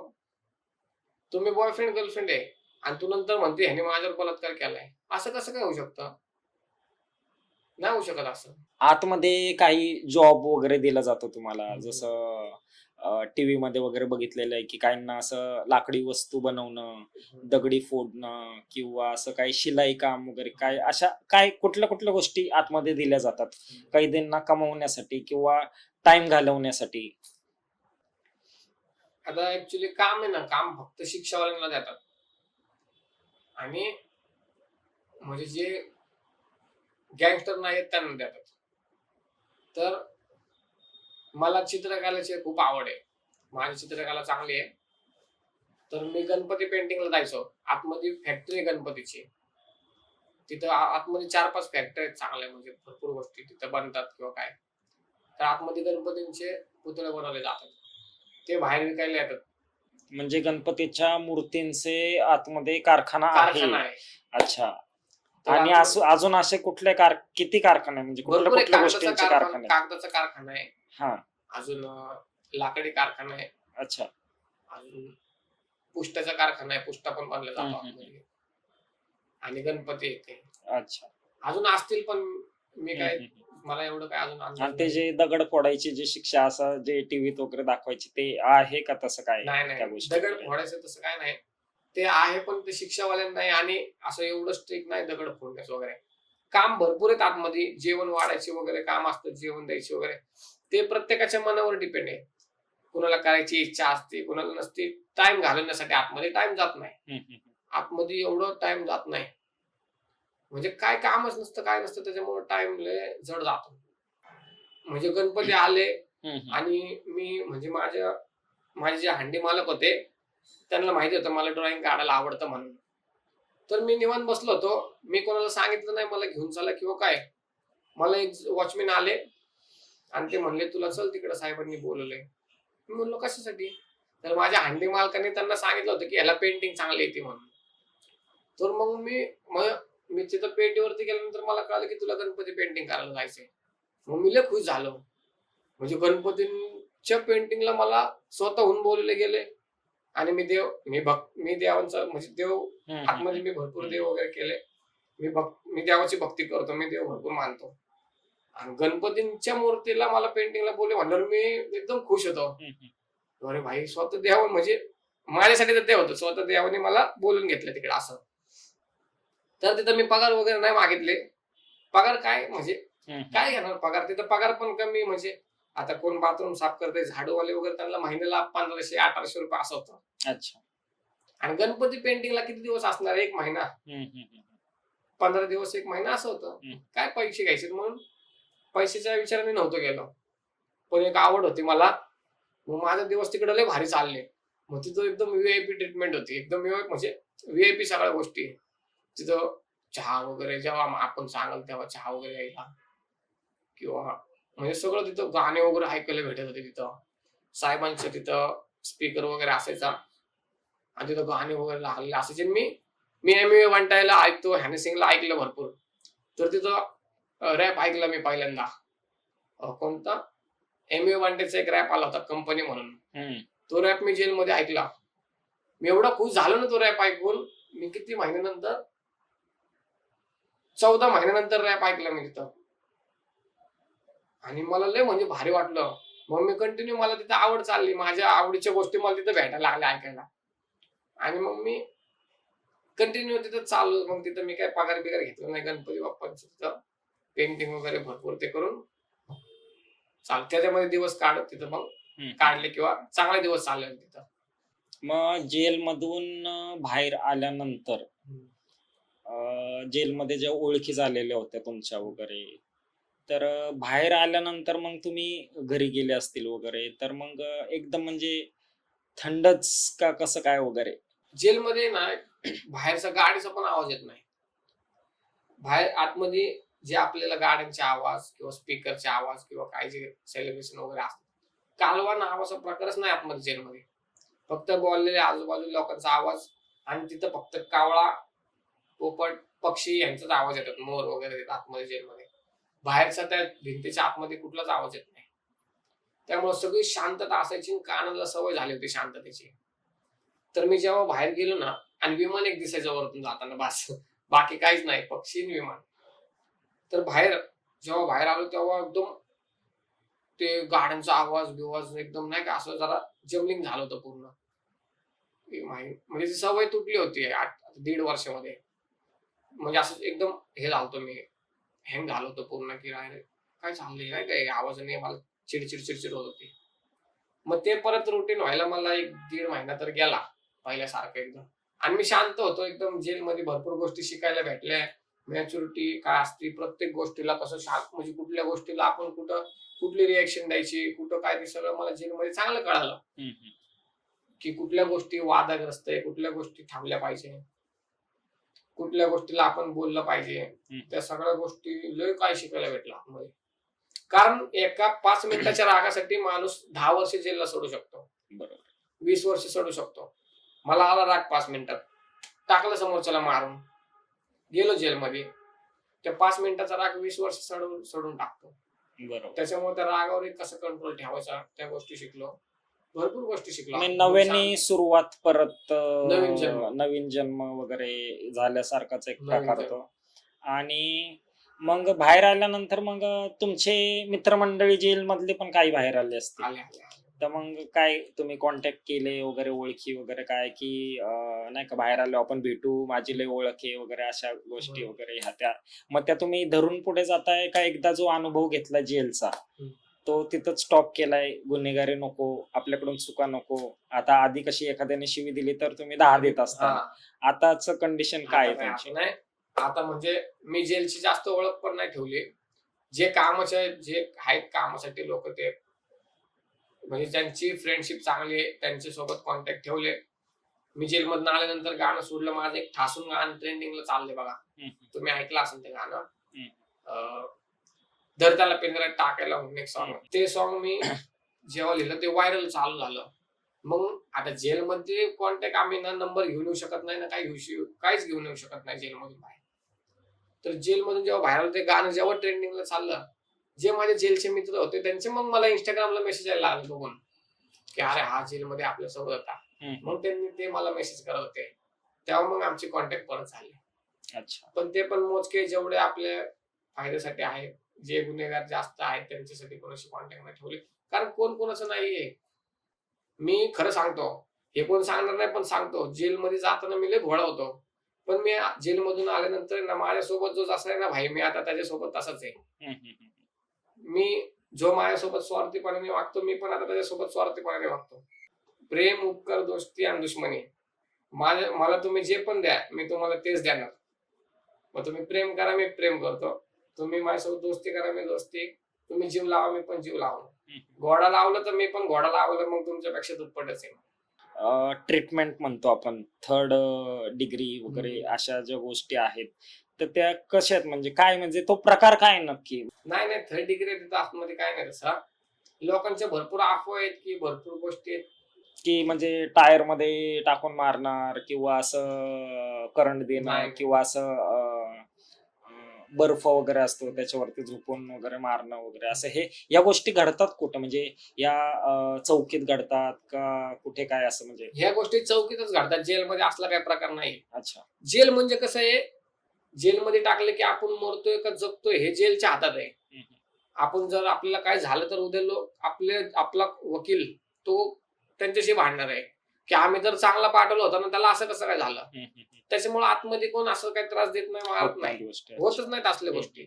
मारतात केव्हा, मी लास्ट टाइम सांगितलं होतं, जर तुम्ही भांडण केले तर त्याला पण मारतात. मग भांडण कोणी पण करू द्या, ह्यानी खोड काढू किंवा त्यांनी खोड काढू, दोघांना पण मारतात समोर समोर घेऊन. त्या व्यतिरिक्त नाही. आणि कंपन्यांची भांडण असेल तर त्यांना पण मारतात. बाकी असं विनाकारण कोण मारत नाही. जसं तुम्ही म्हणले की 2 सेकंदाचा जो राग आहे, त्या रागामुळे ह्या गोष्टी घडलेल्या आहेत, तर त्या आपल्या बघणाऱ्या प्रेक्षकांसाठी 2 लाईनीमध्ये तुम्ही काय सांगता? 2 मिनिटाच्या रागासाठी आपलं आयुष्य वाया घालू नका. 2 मिनिटं त्या रागाला शांत जागी एका जागी बसा, विचार करा आपण कोणाला मारतोय किंवा कोणाशी वाद घालतोय किंवा काय, आपल्या तोंडातून शब्द निघलेले परत येत नाहीत, ते एकदा गेले तर गेले. बरोबर. त्याच्यामुळं त्या गोष्टींचा पुढे काय परिणाम होईल तो विचार करा. 2 मिनिटं शांत बसा. टेन्शन असेल तर घरचे तुम्हाला ज्या माणसासोबत कम्फर्टेबल वाटेल त्या माणसाला फोन करून बोलून घ्या किंवा कुठेतरी बाहेर जावा, पण भांडण करू नका. जेल चांगलं नाहीये. कोणाशी भांडणं वाद करू नका. 5 मिनिटाच्या रागासाठी अख्खं आयुष्य वाया घालू नका. आणि प्रत्येक काम करताना किंवा प्रत्येक गोष्ट करताना, मी 8 वर्ष घासली या इंडस्ट्रीमध्ये, म्हणून आता कुठेतरी तुम्ही इथं आलोय मी आणि तुम्ही माझा इंटरव्ह्यू घेताय. नाहीतर मी कधी आतापर्यंत एवढ्या वर्षात कधी विचार केला नव्हता की तुम्ही मला इथं बोलवताल किंवा मी असं पण इंटरव्ह्यू देऊ शकतो म्हणून. तर हे मी एवढ्या 8 वर्षाचं कष्ट माझ्या फळच असं समजतोय. तर त्याच्यातून बाहेर येऊन हे गाण्याचे लिरिक्स कसे आठवलेले आहेत आणि हे पिंजरा वगैरे हे काय, म्हणजे कस काय, आणि ते पण गाणं तुमचं व्हायरलच आहे, तर थोडेसे आपले 4 बोल जरा थोडेसे आपले प्रेक्षकांना गाऊन दाखवा. ते आता पण ट्रेंडिंगला आहे ते सॉन्ग, भरपूर रील्स चालू आहेत, अजून ट्रेंडिंगला आहे ते. फॉर यूला मला सारखं येतं ते सॉन्ग. तर त्याचं पण असा एक किस्सा की आता मी वस्तीत राहत असल्यामुळे वस्तीत सारखे भांडण चालू असतात, तर कोण पण सारखं पोलिसांना बोलवतात, पोलीस वगैरे येतात, तर आपलं पोलीस व्हॅन जी असते मोठी त्याला पिंजरा म्हणतात. आमचे म्हणजे वस्तीत सगळ्या पिंजराच म्हणतात. तर तिथं कोणाशी भांडणं झाले की धर याला टाकतात पिंजरा असं. आणि एक कबुतराची ढाबळ वगैरे असते तिथं पण त्याला पण आम्ही पिंजरा म्हणतो. म्हणजे आमचं कोण जो ऑपोजिट असं भांडण त्यांना कोण केलं त्याला आम्ही घेऊन तिथं टाकून त्याला, म्हणजे भांडण ते आता जुनं आता नाही, पहिलं तसं करत होतो. तर मग त्या सगळ्या गोष्टीचा हे करून असं मला क्लिक झालं की ते आपण ह्याच्यावरती काहीतरी लिहिलं पाहिजे. आणि मला वाटलं पण होतं की ते एवढं पब्लिक उचलून पकडल म्हणून. त्याच्यावरती मी असं लिहिलं होतं की धर त्याला पिंजऱ्यात टाकाय लाव, फटके दे त्याला वाकाय लाव, ऐकलं नाही तर मला बोल फुल पद्धतशीर देतो एक गाव, सूत्र आलो तुम्ही आतमधून, नको येऊ रस्त्यात हाटमधून, बोल बच्चन तिकडं हुडवर, मी वाचतो माझ्या मूडवर, तू लहान आहे अजून बालिश बुद्धी, रिप्लाय द्यायला मी लय जिद्दी, शब्दांनीच तुला ठसून टाकल, करिअर तुझं मी नासून टाकल, नको तू काढू माझी खोड, तयार आहे माझी वेपन लोड, पहिल्याच पासून बाप आहे मी, तुमच्या डोक्याला ताप आहे मी. असे मी लिरिक्स ते म्हणजे गँगस्टर वाईब मध्ये लिहिले. अच्छा. आणि हे पब्लिकला आता आता कोण गँगस्टर शीट ऐकतं कोण नाही मला नाही माहित, पण ह्याला पण 3.7 का 8 मिलियन व्ह्यूज आहेत. तर आता हे पण ऐकू शकतील असं मला वाटलं नव्हतं. हे पण भरपूर व्हायरल झालं, याच्यावरती पण 3-3.5 लाख रील्स आहेत. पुढच्या वाटचालींना तुम्हाला आता शुभेच्छाच आहेत सगळ्या, ज्या पण काय आता मागचं गेलं ते पुढे जाऊन चांगली कामं वगैरे करा. तर कामं मिळवण्यासाठी असे काय मार्ग शोधता तुम्ही, किंवा कसा प्रयत्न करता की आपल्याला कामं भेटली पाहिजे, आपली गाणी गेली पाहिजे, किंवा प्रोड्युसर कसे शोधता, किंवा काय एक शॉर्ट मध्ये सांगू शकता? कामं मिळवण्यासाठी म्हणजे आता माझं तर पर्सनल स्वतःचं युट्यूब चॅनल आहे, त्याच्यामुळे मी जास्त असं ट्राय नाही करत आहे. कारण म्हणजे मी माझं जेवढं जास्त होईल तेवढं बेस्ट द्यायचा प्रयत्न करतो. मग माझे कमर्शियल लाईन असो किंवा हे अनकमर्शियल लाईन असो. मग शिव्या पण आता कसं ट्रेंड चालू आहे, लोकांना आवडते म्हणून मी देतोय. नाहीतर हे शिव्या जर बंद झाले, आणि हे बंद होणारच आहे, हे काय कंटिन्यू चालू नाही राहणार आहे. हे जर बंद झाले तर माझे कमर्शियल लाईन पण आहे, मी हे नाही सोडू शकत. तुम्हाला एक पॉइंट सांगतो आता मी. तुम्ही म्हणता शिव्या देणं चुकीचं आहे, ठीक आहे, पण तुम्ही दादा कोंडकेंचे सॉंग्स ऐकता? दादा कोंडकेंचं एक सॉंग आहे, तुम्हाला मी त्या आवर्जून ऐकवतो. वर ढगाला लागली कळ, पाणी थेंब थेंब गळ, जेव्हा तुझं नाही माझं जुळ, पाणी थेंब थेंब गळ. या गाण्याचा अर्थ काय सांगा मला? काय डबल मिनिंग आहे या गाण्यामध्ये? नाही, तसं डबल मिनिंग काहीच नाहीये. घेणारा डबल मिनिंग घेऊही शकतो, आणि नाही जर तसं जर लिरिक्स शब्द जर बघितलं तर त्याच्या डबल मिनिंग काहीच नाहीये. जेव्हा तुझं मी माझं जुळ, पाणी थेंब थेंब गळ, हे जर 90s मध्ये लोकांना ऐकायला आवडतंय, मग शिव्या का नाही ऐकायला आवडणार? मग त्यांनी ते ऍक्सेप्ट करतात, तर मग हे पण ऍक्सेप्ट केलं पाहिजे, आणि केलं आता लोकांनी. तर आपल्या गोष्टी एकदम मस्त झालेल्या आहेत. तर तुमच्यासारखेच काही नव म्हणजे ज्यांची इच्छा आहे की या रॅपिंग क्षेत्रात काम करावं, काहींना सिंगिंग करायची असते, ज्या नॉर्मल वगैरे लव्ह सॉंग्स वगैरे असतात, तर असे जे नवीन येणारे लोक आहेत, तर त्यांना तुम्ही काय सांगता तुमच्याकडून की कुठल्या वेनी गेलं पाहिजे? त्यांच्यासाठी मला एक सांगणं आहे की भाई, सगळ्यात पहिले तर प्रत्येक गोष्टीसाठी पॉझिटिव्ह राहा. कुठल्या गोष्टीला कधी हार मानू नका. कारण लोक म्हणतात की नाही का, हे नाही होऊ शकत, ते नाही होऊ शकत, ते त्यांचा दृष्टिकोन झाला. आपण आपल्या पद्धतीने आपण जे काम करतोय ते आपण एक पॉइंट ठरवून ठेवला पाहिजे की नाही भाई मला ते करायचंय, त्याच पॉझिटिव्ह वेने तुम्ही तिथं गेले पाहिजे. त्याच्यामुळं तुम्ही स्वतः जर पॉझिटिव्ह असाल की मला हे करायचंय, तर तुम्ही त्या गोष्टी करू शकता. नाहीतर ह्याचा ऐक त्याचा ऐक, हा म्हणणार तो नाही करू शकत, तो म्हणणार तू करू शकत नाही, त्या गोष्टीवर लक्ष दिलं तर आपण वीक होतो. मग त्यांच्या गोष्टी सोडून आपण पॉझिटिव्ह राहिलं पाहिजे, आणि आपण त्या गोष्टीवर लक्ष देऊन भाऊ आपण जिथं जे पाहिजे आपल्याला ते भेटलंच पाहिजे, ही जिद्द ठेवून जर तुम्ही काम केलं ना भाई, सगळं पॉसिबल आहे आणि आपण करू शकतो. हा एक सगळ्यात मोठा पॉइंट आहे की मी ते करू शकतो. हे जर तुम्ही ठरवलं ना, तर सक्सेस 100 नाही 200% तुम्हाला भेटणार. तर रिअल MM स्वतः वैयक्तिक हे आपल्या समोर बसले, त्यांनी भरपूर गोष्टी आपल्या बरोबर शेअर केलेल्या आहेत. तर त्यांच्या पुढील वाटचालीसाठी आपण त्यांना तर सपोर्ट पण करू, तुम्ही पण सपोर्ट करा भरपूर. त्यांची गाणी पण खूप चांगली असतात वगैरे. तर पुढे भरपूर जावा. जे माग गोष्टी काही वाईट घडलेल्या आहेत त्या आता सोडून तुम्ही नव्याने तर सुरुवात केलेली आहेच. तर आपला पॉडकास्ट आपण इथंच थांबवतोय. तर भाऊचा कट्टा हा नवीन चॅनल आहे, ह्याच्यावरती भरपूर व्हिडिओ पडलेत, भरपूर पॉडकास्ट आलेत.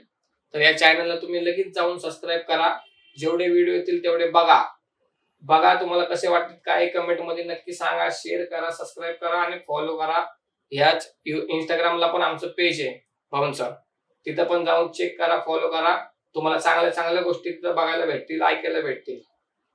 तर तुम्हाला भाऊच्या कट्ट्यावरती येऊन आणि भाऊच्या कट्ट्यावरती व्ह्युअर्सला, तुमच्या आमच्या व्ह्युअर्सला आपल्या गप्पा गोष्टी जे झाल्या, तर आपल्या ज्या चर्चा वगैरे झालेल्या आहेत त्याबद्दल तुम्ही आपल्या व्ह्युअर्सला काय सांगता? सगळ्यात पहिले तर मला भाऊंनी बोलवल्याबद्दल मी त्यांचा आभारी आहे. आणि इथं येऊन एकदम म्हणजे घरातल्या एखाद्या व्यक्ती किंवा आता जवळच्या व्यक्तीला शेअर करतोय असे फील आला. आणि असं अजून कोणाला मी शेअर केलेलं नाही ना. माझ्या कोणत्या गोष्टी मी कोणाला सांगितल्या नाही एवढ्या पण डीप मध्ये. त्या गोष्टी मला सांगायचं तुम्ही हे दिला, मला काय मौका दिला किंवा एक चान्स दिला, त्याबद्दल पण मी तुमचा आभारी आहे. आणि ह्या गोष्टी कुठल्या निगेटिव्ह वेने घेऊ नका, चांगल्या गोष्टी घ्या. जे वाईट असेल त्या सोडून द्या. बरोबर. ज्या गोष्टी चांगल्या आहेत त्याच घ्या, ज्याच्यातून तुम्ही म्हणजे पॉझिटिव्ह गोष्टी घ्या. बाकी सगळ्या विषय सोडून टाका. ज्या गोष्टी तुम्हाला ज्या चुकीच्या वाटतात त्या घेऊ नका. मी चांगल्या गोष्टीसाठी सांगितलेल्या गोष्टी घ्या की समोरच्याने काहीतरी शिकलं पाहिजे चांगल्यासाठी. काही लोक निगेटिव्ह घेतील की भाई जेलमध्ये सगळं चांगलं आहे, सगळं व्यवस्थित आहे, चला आपण पण जाऊ. असं काही कुणी घेऊ नका. चांगलं का, चांगला विचार करा, भांडण करू नका. आणि भाऊच्या कट्ट्याला फॉलो करा. तुम्हाला अजून चांगले नवीन नवीन व्हिडिओ बघायला भेटतील. धन्यवाद. MM रिअल आहे, रील नाही. रिअल राहा, खरे राहा. कोणाशी खोटं वागू नका, कोणाशी खोटं बोलू नका. जे आहे ते आपण आपल्या पद्धतीने ठरवा. चांगल्या गोष्टी करा, वाईट गोष्टी सगळ्या टाळायला शिका. MM आणि रिअल हे नाव म्हणजे नक्की काय, म्हणजे MM म्हणजे काय आणि रिअल हे म्हणजे कसं ठरलेलं आहे? MM म्हणजे माझं नाव आहे पूर्ण. अच्छा. महेश मोरे असं माझं नाव आहे. ओके. हे अजून सोशल मीडियावर कोणाला माहित नाही. हा. तर महेश मोरेचं MM एकदम शॉर्ट मध्ये MM. 2 M उचलून MM पुढे रिअल करून टाकलं. अच्छा. म्हणजे पब्लिकला पण माहिती आहे माझे जेवढे गाणे सगळे मी रिअलच आहे. जे काय बोलतो सगळं खरंच आहे. आणि जे गाण्यामध्ये बोलतोय किंवा झालंय ते पण खरंच आहे. सगळ्या गोष्टी खऱ्या आहेत झालेल्या. त्याच्यामुळे रिअल MM नाव. अच्छा. तर जसं की आपण भाऊच्या कट्ट्यावरती पॉडकास्ट घेतो, तर जसं कलाकार झालं, सिंगर झालं, आर्टिस्ट, रील स्टार वगैरे, इन्फ्लुएन्सर्स वगैरे झाले, तर बऱ्यापैकी अशा लोकांची आपण पॉडकास्ट चर्चा घेत असतो वगैरे. तर असे जर कोणाला अनुभव जर तुमचे जर शेअर करायचे असतील तर माझा नंबर आहे, माझ्या ऑफिसचा वगैरे कंपनीचा नंबर आहे, मेल ID वगैरे आहे, किंवा तुम्ही DM करू शकता. किंवा एखाद्याला तेवढंही जमत नसेल तर त्यांनी कमेंटमध्ये जरी केलं की माझं पॉडकास्ट घ्यायचं आहे, मला अनुभव शेअर करायचे, तर मी त्यांना कॉन्टॅक्ट करतो.